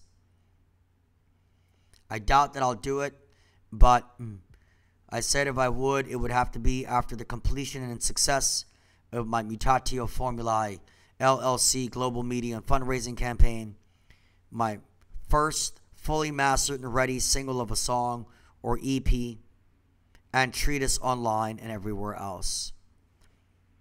And if it feels right, if it's all right, if it's right in terms of everything you can think of, then who knows? I may do it. So he text messaged me a couple of agencies that their company works with in Manhattan. And yeah, okay. So there's him, and there's the current drummer of the one and the only legendary queen of grunge herself, Courtney Love of Hole, mother of Frances Bean Cobain, the widow and the daughter of the late Kurt Cobain of Nirvana. Her current drummer, Scott Lips, has his own elite supermodeling agency out of Manhattan. So now I have this television producer who's affiliated with VH1 Television, and this gentleman who runs and owns and operates his own super elite modeling agency called One Management Modeling. And he is the current drummer for Courtney Love. Not bad, huh? You never know. I could have quite a cool New York trip. And also visit Masaki Kawai. Remember her? The direct descendant of the Kawai family. Remember they came out with the first synthesized keyboards from 1915 to 1925? Okinawa, Japan. Then I have another friend named Daryl Clegg. Daryl Clegg was with EMI Capitol Records for over 19 years. EMI Capitol was home to the Beatles, Duran Duran, Mazzy Star, MC Hammer, and many, many more.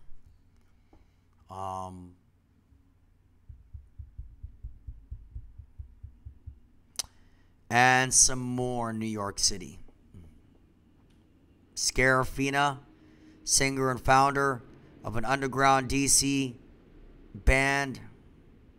They're like a fusion of black metal and heavy metal and hard rock and classical and pop and goth called Wicked Little Dolls.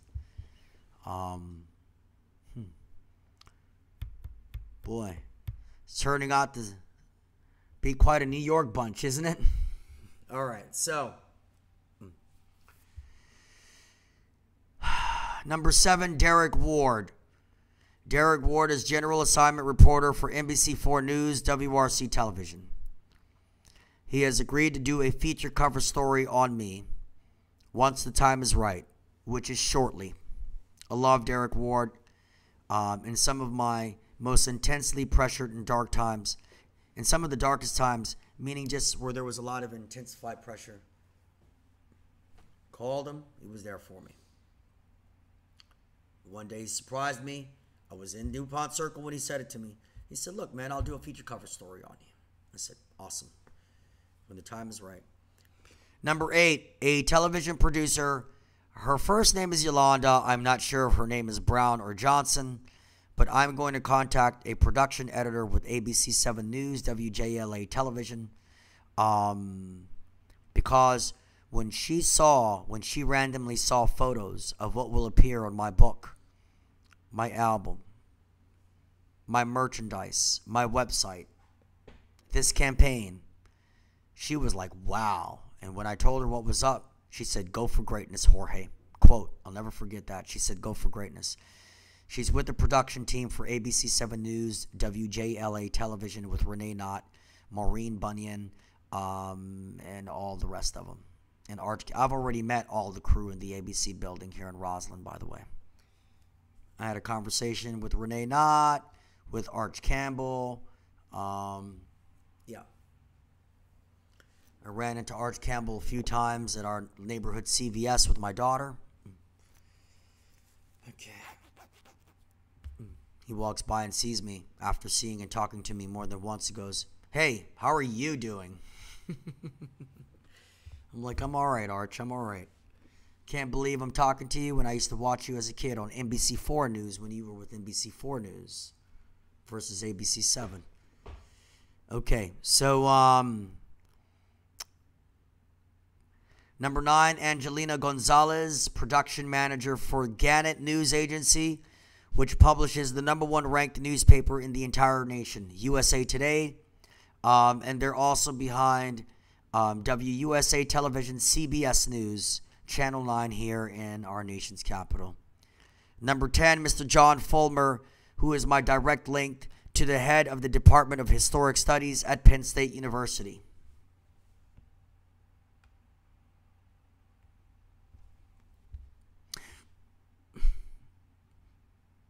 I'm gonna continue on. I think some of you know where I was about to go, but some things are just better left unsaid, huh? I know, isn't it great? God. All right.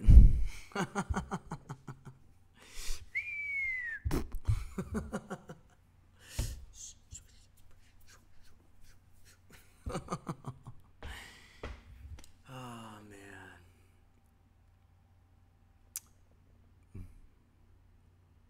Pretty sick stuff at PSU that went on, huh?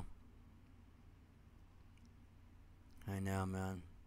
They better keep that guy in isolation until he dies, let me tell you. Because they ever put that guy into the general population, can we all agree it's pretty much over instantaneously? So he needs to think about what he did in that one room, because that's where he belongs, in one room. I mean, and you know, all of those wins and college bowls and trophies and the stadium and the statue and the foundation, gone. Pretty powerful, huh? Just like that. All right. Just like that. Number 11.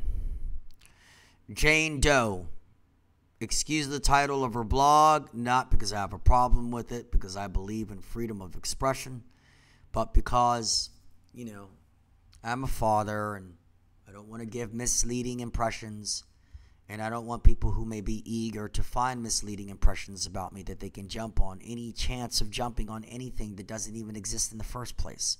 Boom.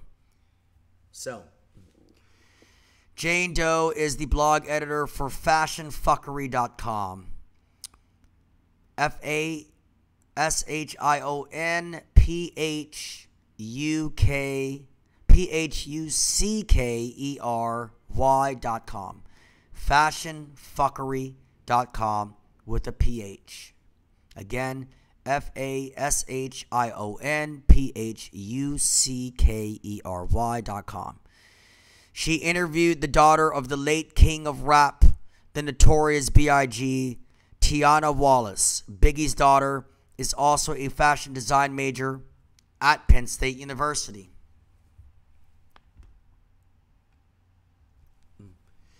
The same blog editor also interviewed Kris Jenner, the mother of Kim Kardashian, for If Magazine, also known as I Fathom Magazine.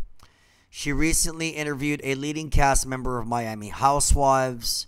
The same blog editor-in-chief, I believe, is also doing some work with the Oprah Winfrey Network, a.k.a. OWN Network. Jane Doe of FashionFuckery.com was personally and directly invited and sat front row at this year's New York Fashion Week by the editors of Vogue magazine. This child is 21. When I met her, she was working 50, 60 hours a week as the manager of a shoe store at the Ballston Common Mall in Arlington, Virginia, and was a full-time student at the Art Institute of Washington by the Roslyn Metro Station in Arlington, Virginia. And that in itself is an amazing story. Okay. I'll go into that story. It's 2 hours and 12 minutes, so I'm gonna have to make these stories shorter, okay? I walk into Ballston Common Mall one day to add money to my phone. I get a phone call from a friend. I stand in front of a glass window to a shoe store, an athletic shoe store called Journey Underground. Through the window, I see a t-shirt with one of the more classic side profile photos of the notorious B.I.G., Biggie Smalls, the king of rap. And I look at the t-shirt and I see that there is a pug on the shirt with the Gucci sweater and the hat. And I says to my friend over the phone, you know, I find this t-shirt a little disrespectful and kind of over the line.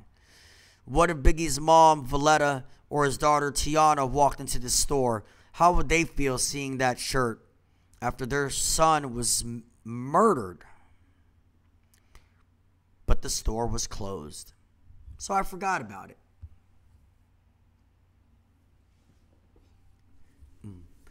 Long story short, I wasn't able to add money on my laptop. So that was why I was at the mall that day to put money on my phone in person. When I went up after that, the store was already closed, which rarely ever happens with me. So I had to come back to the mall the next day and didn't even want to.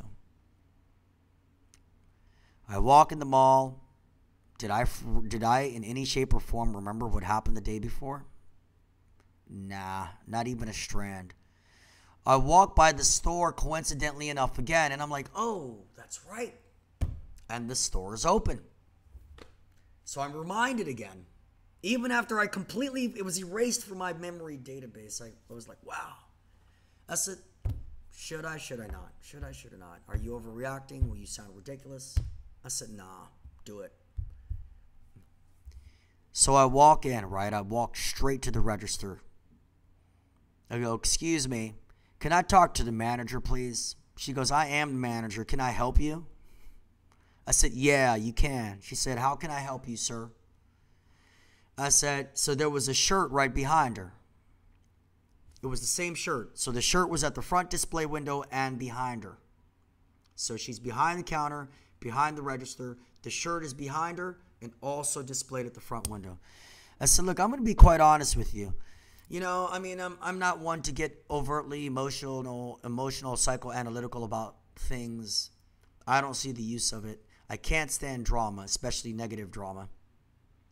And I don't like to take small things and turn them into big things. But I'm here to tell you, I kind of find the shirt a little over the top, kind of crossing the line, and somewhat disrespectful. She said, why? I said, well, I mean, it says it's got a pug on the shirt. I mean, how would his mom or daughter feel if they walked in and saw that? They may not like that. You know, I mean, she goes, it says Notorious Pug on it. Pugs are cute. They're adorable. I said, okay. I said, I still don't like the shirt. So then she said, you know, it's funny that you come up to me. I said, why? She said, because I recently interviewed Biggie's daughter, Tiana, and I'm close friends with the niece of Faith Evans, Biggie's ex-wife and the mother of Biggie's son, Christopher Wallace Jr., and I have my own blog site called fashionfuckery.com. And I go by the name of Jane Doe. And I just recently interviewed Kris Jenner, Kim Kardashian's mom, for iFathom magazine. And the editors of Vogue invited me front row at New York Fashion Week recently. And I'm about to interview the leading cast member of Miami Housewives. And I was like, what? Are you kidding? I walked in here to defend the honor of the Notorious B.I.G., and you're telling me that you just interviewed the man's daughter and that you're close friends with Faith Evans' niece and that she actually lives in Arlington, Virginia? Well, not only does that blow my mind away, but let me tell you what I have happening with me and what's going on around me and all the people that I got connected with me. She says, what? I said, yeah. Her and I were at that register for 2 hours. 2 hours, her and I. All because I went in and defended his honor because I thought it was offensive that there was a pug placed on the shirt of one of his classic poses. So how do you think I felt on the 10th anniversary of when I've had my first live full music performance with a full band behind me in the general public ever in my life, which was 10 years ago on the 23rd of August, 2004. How do you think I felt this past 23rd of August, 2014, when the supreme legendary R&B hip-hop producer who was responsible for giving the Notorious B.I.G. Who Shot Ya? Warning. Big Papa. Me and my bleep. How do you think I feel when he said to me, in my face, in Bethesda, Maryland, at Flanagan's Harp and Fiddle in Bethesda, Maryland, when he said to me, why don't we be professional about this and let's have a consultation? You talk to my partner, he'll get back to me, and we'll get back to you, and we'll set this up. Pretty amazing stuff, isn't it? It's pretty incredible. So, it's pretty incredible stuff, man. You can't make this stuff up, I'm telling you. So, Jane Doe of fashionfuckery.com. Moving along. Number 12, this incredible woman will remain anonymous because I have not asked her if I could use her name on this campaign. But this woman is literally and technically speaking hippie royalty. Let me tell you about this woman. This woman was at Woodstock, and she is still to this day close friends with the actual couple that was balled up together with a blanket around them that is the trademark symbol of Woodstock itself. She's still friends with that couple. I ran into this woman randomly at the Columbia Heights metro station on the Green Line in downtown D.C. because I didn't have a quarter to add to my fare card. It's rush hour. There's a massive sea of people going in and out through the turnstiles.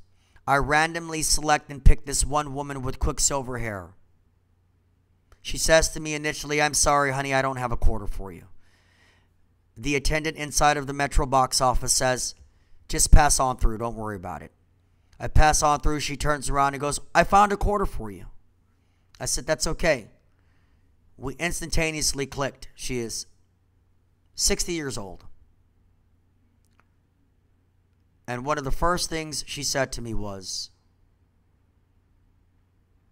"I am a Brooklyn Jew." That's what she said to me. And I'm proud of it. That's what she said. She said, "I am a Brooklyn Jew." And I was like, wow, this woman is straight up. You know, I mean,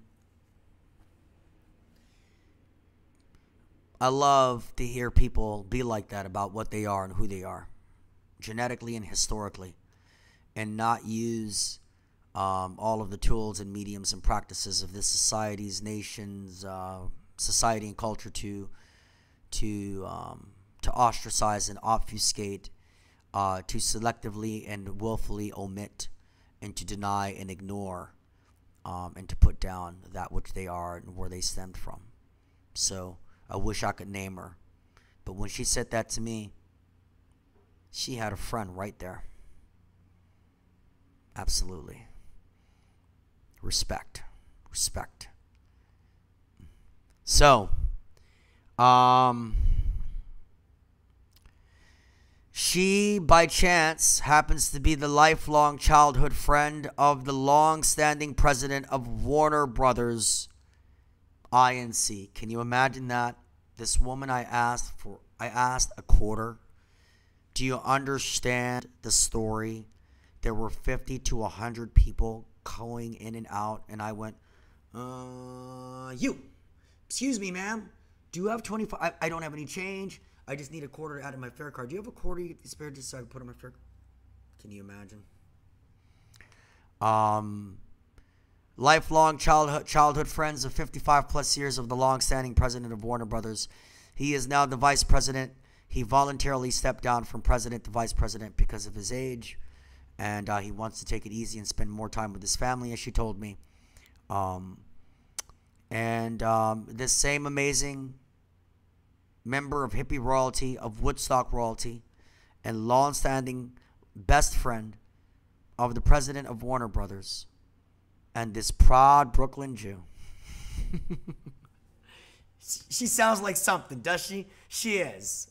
I wish I could tell, I wish I could tell you more, because it was just like, but people are very, there are some things they share with you in private, the amazing stories with celebrities that you can share, and some things you can't. Just the way it is. So anyway, so this same amazing woman was very close friends and spent a considerable amount of time with Mr. John Lennon, formerly of the Beatles, when he lived in Manhattan.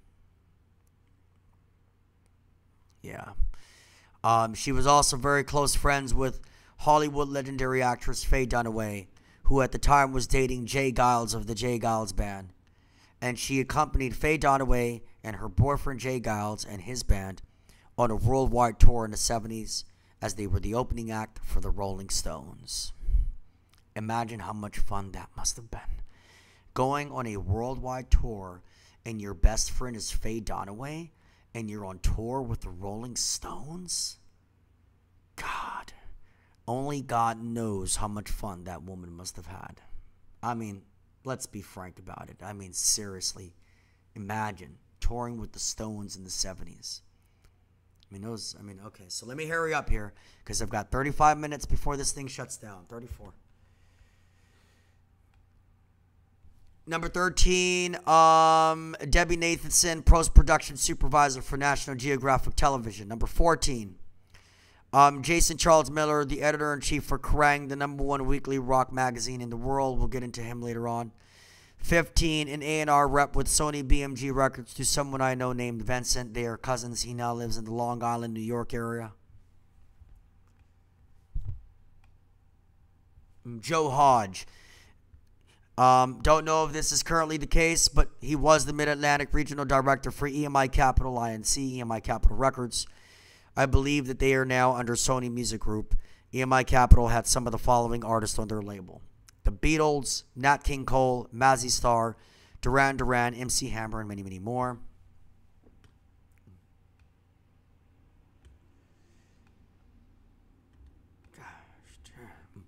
Larry Kelly, former A&R rep of Warner Brothers Records of over 20 plus years, and his partner Stephanie. I won't give her last name, but she is vice president of marketing for a Universal Records distribution site in Minneapolis, Minnesota. There you go. Number 19, Sergio Ontiveros, owner of Lyricore Ltd, Lyricore Ltd, out of Beverly Hills, California. Long story short, in March of 2008, when I had a band out of DC with my former bandmates, we produced a demo in 2008 that is still currently up on my MySpace page, despite the fact that I could not stay on key for an entire song, had not fully mastered my perfect pitch, had not heightened my production ears and sensibility to where they are at now. I did not take the offer of Sergio Ontiveros in March of 2008. He offered to remix the 2008 Mutatio FORMULAE demo 6 years ago. Sergio Ontiveros, one of his clients for Lyricore Ltd, was the rap god and king and super legend Eminem. Sergio was also invited to the first billionaire hip-hop artist ever, Dr. Dre, formerly of NWA, Death Row Records, Aftermath Records, Shady Aftermath Records, Dr. Dre's Beats, Jimmy Iovine, Interscope Records, and their merge with Apple has now made Dr. Dre the first billionaire in rap history. And how ironic that he was a member of NWA, just a pioneering, forefathering, butcherous onslaught of urban street storytelling and expression in the defiance of opposition and oppression. I can't believe I just said that, but it's true. So if it came out that way, it's probably true. Now, Sergio Ontiveros, the grandfather of Sergio Ontiveros' children, is the original living legend, icon, mega star, Smokey Robinson, formerly of Smokey Robinson and the Miracles. That's right. Smokey Robinson is, in fact, the grandfather of Sergio's 3 children. I am still in touch with Sergio Ontiveros of Lyricore Ltd. Out of Beverly Hills, California. He will be among the very first to receive my first fully mastered single, along with the EP, but we're going to start off with a single, more than likely, again with your donations, following, and support. And Mr. Ontiveros is also involved with the Coachella Music Festival, and may be involved with Lollapalooza, but I'm not sure. But he was there recently at the Lollapalooza Music Festival in Chicago because I saw it posted on his Facebook page. Next. I know. Is this just remarkable? Number 20, Andros Giorgio. Andros, first name, last name Giorgio, Giorgiou. Andros Giorgio is the first cousin and former career A&R marketing manager of 25 years, of one of the greatest singing voices of all time, and most certainly in modern music history. He was the A&R manager and is the first cousin of the one and the only incomparable George Michael, formerly of Wham. George Michael, who gave us the album Faith and songs like Careless Whisper and One More Try and Father Figure. Yes, that George Michael. You got it. So, I'd like to add that Andros Giorgio also has his own radio show. It's based out of I believe, Beverly Hills, California. Well, Andros is based out of Beverly Hills, California, but his radio station is broadcasted from Los Angeles, and they also have, I believe, a department or radio station in London, England. The show is called www.lcrfm.com, which stands for London Calling Radio FM. lcrfm.com. I had a 2-hour conversation with this man's wife, Jacqueline Giorgio. Her parents were best friends with the owner of the legendary disco nightclub of the 70s in New York City, Studio 54. One night, they threw a birthday party on her behalf in Studio 54, and she got a private performance from Prince himself. Andros and Jacqueline were friends with Michael Jackson, and Jacqueline is very close friends with the wife of the keyboardist of the one and the only Pretty Boy, incredible songwriting team, 80s pop band, Duran Duran. So Jacqueline is best friends currently with the keyboardist's wife, with the wife of, is it Nick Rhodes or Taylor? It's either the last name's Rhodes or Taylor, but she's best friends with his wife. Moving along now. Number 21. Oh, back to Andros Giorgio and his radio show. One of my intentions, him and I have been going back and forth sporadically because he's so incredibly busy. I want to appear on his radio show, and I want to get interviewed, and I want to put my name out there and my music and book and everything through London Calling out of Los Angeles with Andros Giorgio. And hopefully, maybe one day, I can have the honor, the privilege, and the blessing of meeting my brother, George Michael. And can you imagine if someone with a voice like that were willing to do a song with me? I tell you. Okay. I'd have to be like, George, take it easy on me, man, okay? Before we go in, all right? Okay. Cut me some slack, all right? All right. Okay. You got to know who you are and what you are compared to others as well. You know, people have different strengths, man. And you can't hate and be jealous of them because of it. Because that son of a gun, that's one of the greatest singers you'll ever hear in your entire life. That is one of the greatest singers you are ever going to hear, ever on this planet. Do you agree? I mean, that guy is just, he is not an exceptional singer. He is a phenomenal vocalist. Okay. 21. And the man who changed it all for me. Mr. David Gross, the career bassist of Michael Bolton, the pop crooner who sold over 50 million records and who has 9 #1 hits under his belt. My understanding is that Michael Bolton is also currently a cast member of a currently running ABC 7 television family comedy sitcom. I will find out what the name of that is. David Gross is also the founder of www.musicandartsusa.org. musicandartsusa.org. In 2008, it was my groundbreaking conversation with Mr. Gross over the phone that was the ultimate game changer and breaker. that led to my rediscovery as a singer, songwriter, and producer. It is for this reason that I am forever in debt to David Gross. Forever. Okay? I'll tell you lightning fast what he said to me. I had the band at the time, and he listened to the 2008 demo when Smokey Robinson's son-in-law, Sergio Ontiveros, offered to remix the demo.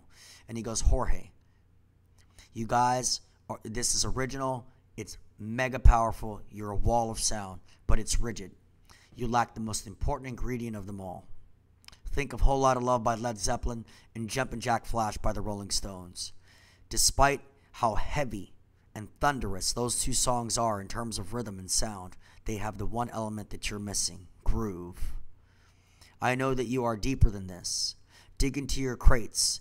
You are not just hard rock.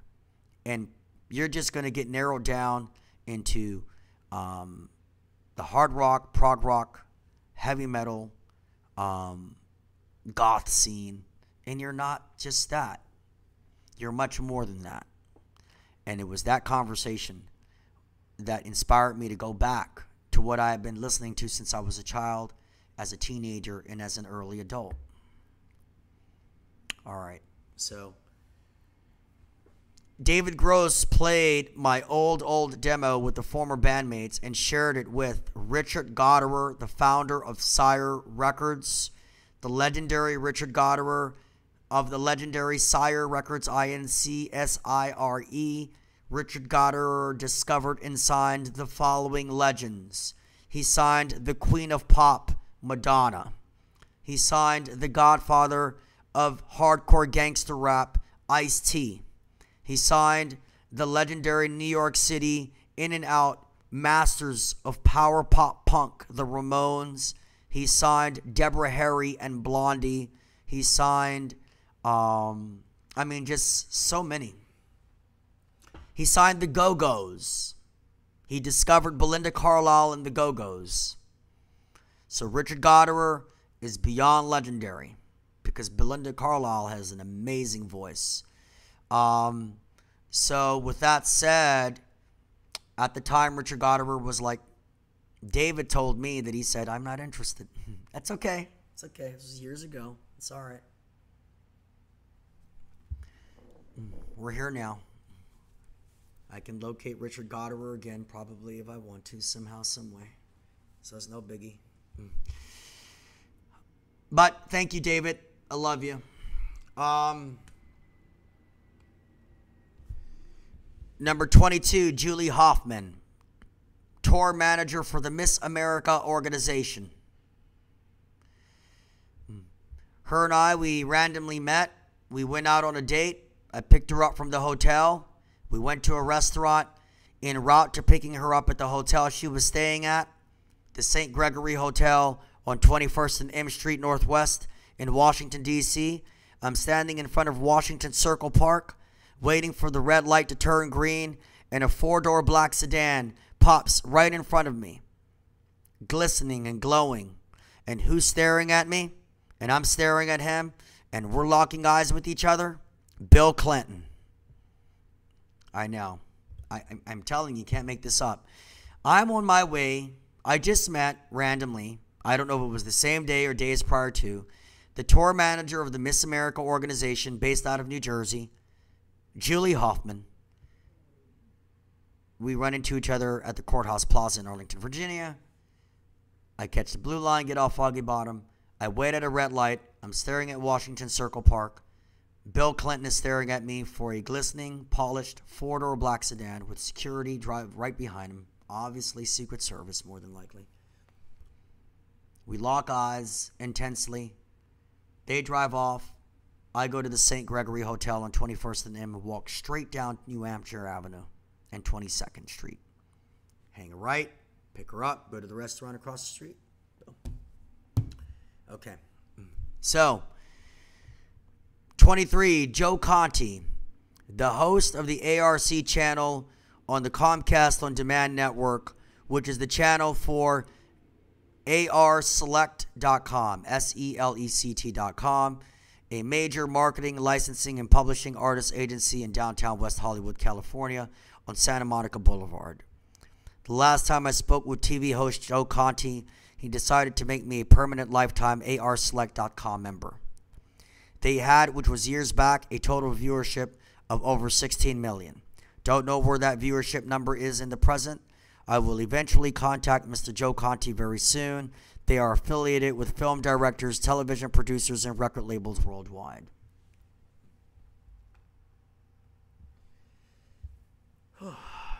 God. Let me get through the small ones first and then try to get through the big ones here. Okay, let me run through this one real quick. I'm going to try to speed this up. I got 20 minutes.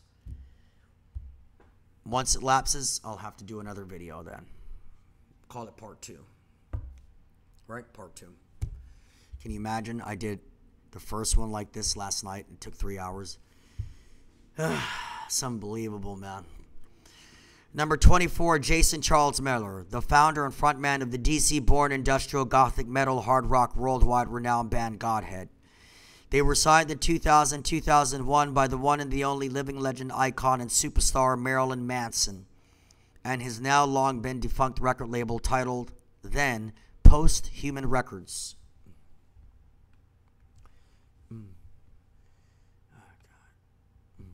After signing Godhead, Godhead, Marilyn Manson took the band to his studio and co-produced their album titled 2,000 Years of Human Error by Godhead on Post-Human Records, co-produced by Marilyn Manson. Marilyn Manson then took Godhead and made them the opening act for his Dead to the World tour. During this time, Godhead also appeared on the major motion picture film soundtrack for Bram Stoker's Dracula 2000. They also appeared on 2 separate major motion picture film soundtracks that each went and were certified gold records, if not platinum. A. The cult classic Queen of the Damned, starring Aaliyah, the R&B superstar who I believe died in a fatal plane crash and was discovered by Puff Daddy of Bad Boy Records and Bad Boy Entertainment. B. Punisher, Roman numeral 3, based on the Marvel Comics hero/vigilante. Ozzy Osbourne, the living legend, icon, superstar, and rock god, and former frontman for the one and the only pioneers and forefathers of heavy metal and hard rock, Black Sabbath.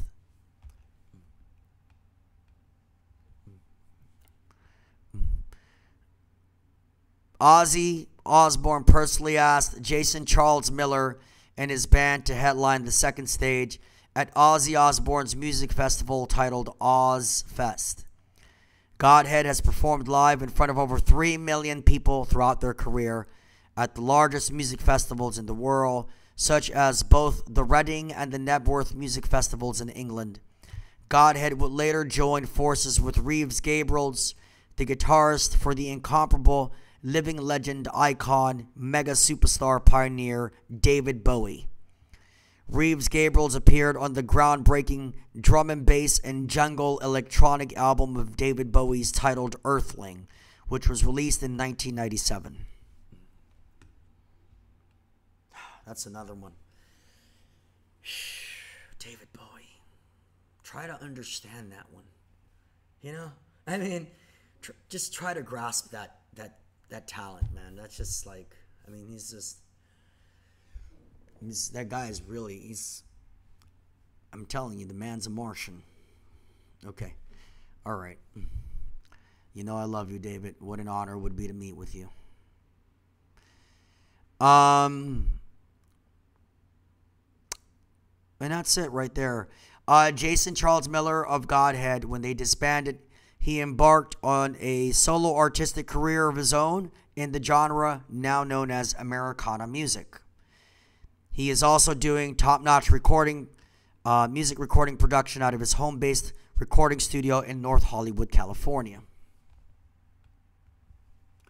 He has worked with Miley Cyrus, Bret Michaels of Poison, and opened up for country music legend Alan Jackson at the historic Greek Theater in Los Angeles, California. Jason Charles Miller also debuted his first solo single release on the 2010 opening season premiere for HBO Television's True Blood. Number 25, Richie Rich, Richard Harrison, owner of Richcraft Inc. and Richcraft as in R-I-C-H Craft Records.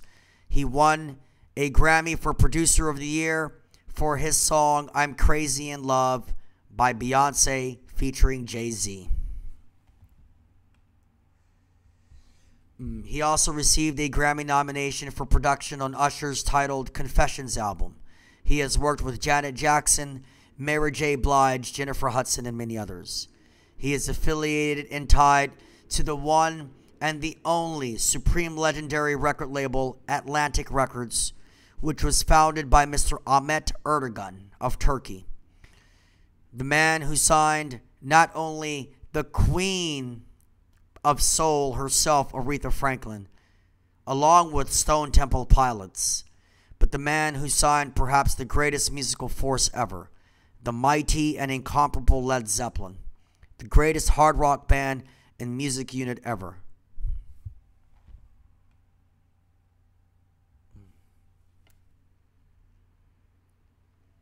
This record label, Atlantic Records, also forged a deal with the notorious B.I.G. before he was murdered.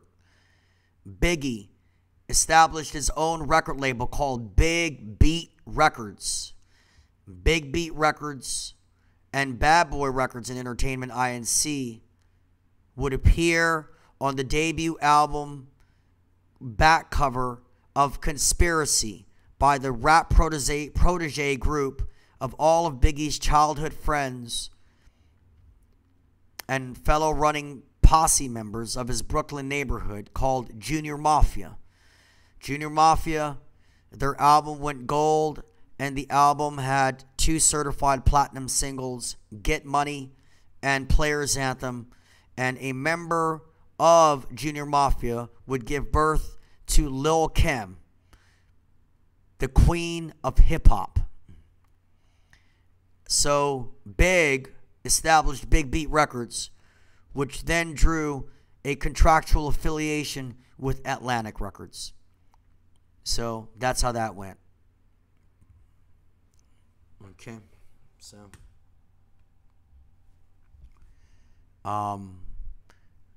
number 26, the owner and founder of Standby Records, Inc. out of Cleveland, Ohio, Mr. Neil Sheehan, Sheehan. They put out rap superstar and icon Vanilla Ice's 6th studio album titled WTF, which stands for Wisdom, Tenacity, and Focus. This was back in the summer of 2010 and 2011 when I was initially contacted by the scout, by Neil Sheehan of Standby Records Inc. himself.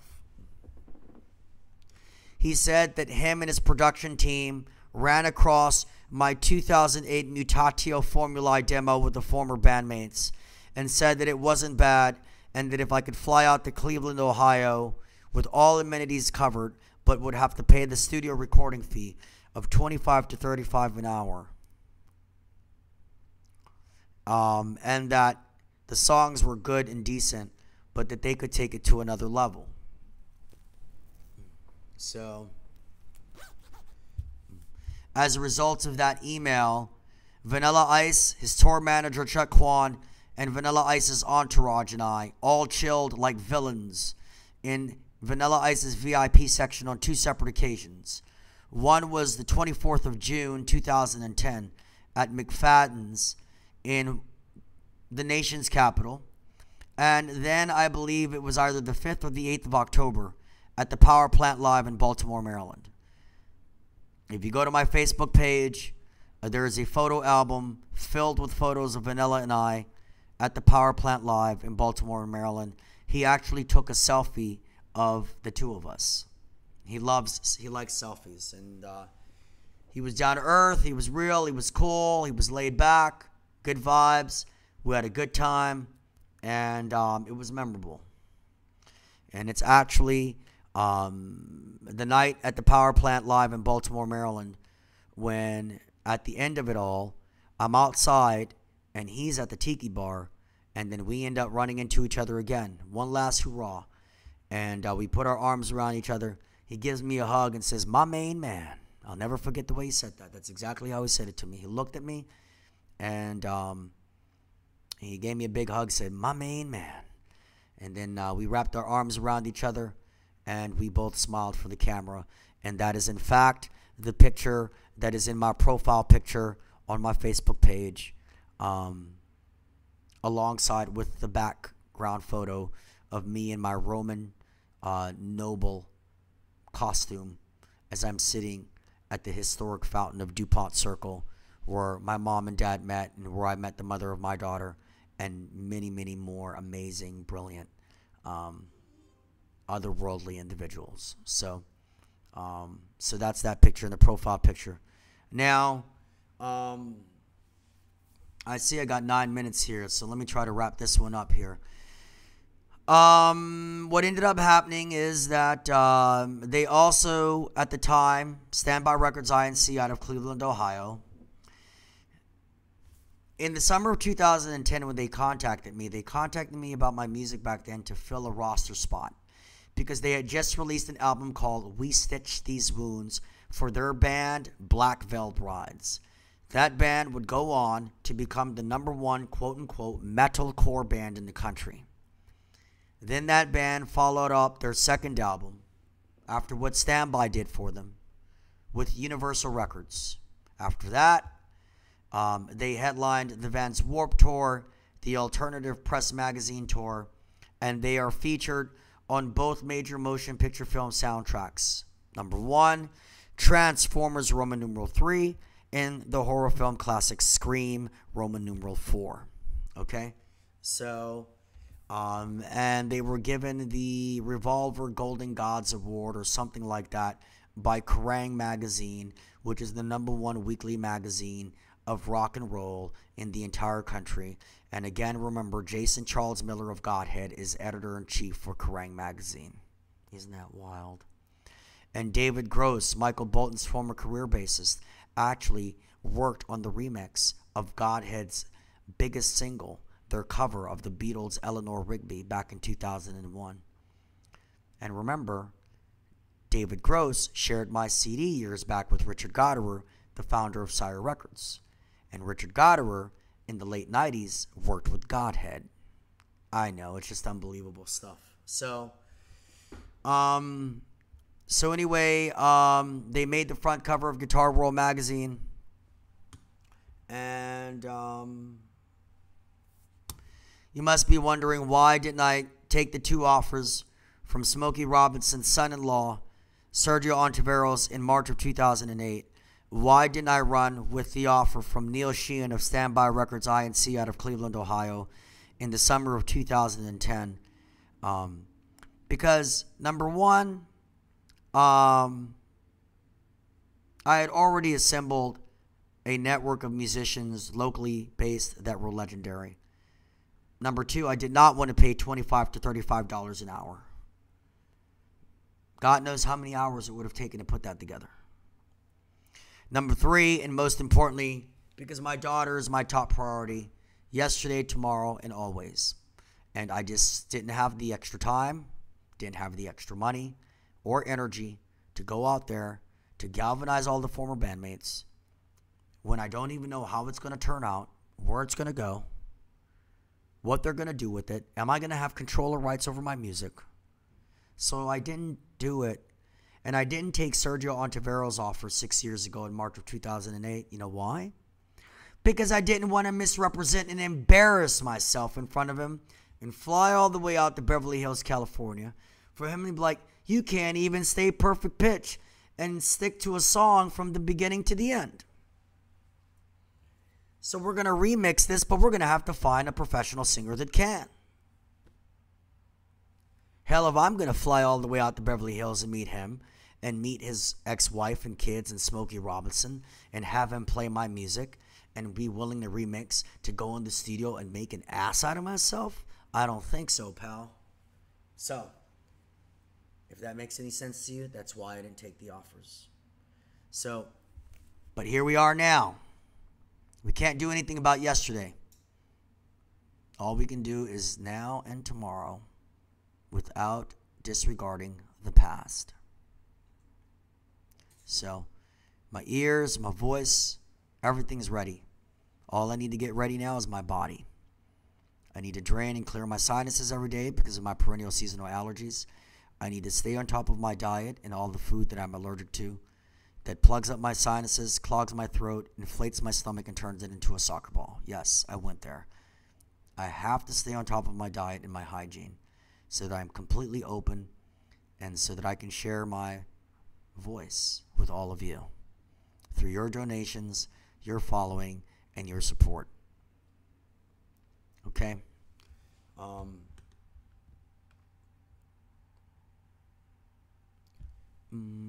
I have a few more here. I didn't get to play the songs. I will. Don't worry. This thing's about to cut off here in about 2.5 to 3 minutes. I will do a continuum video. So right after this, I'll just keep on going. And we'll do it that way. How about that? Okay, so let me keep going. That's a long one, so I'll skip him and put him in the other video. We're almost there, guys.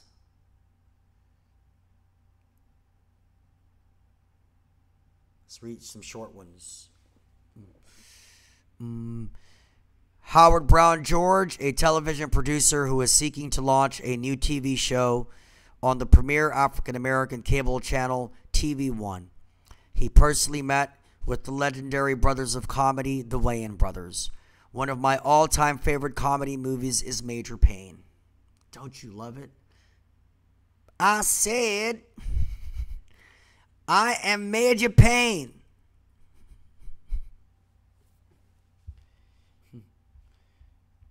Okay. I'm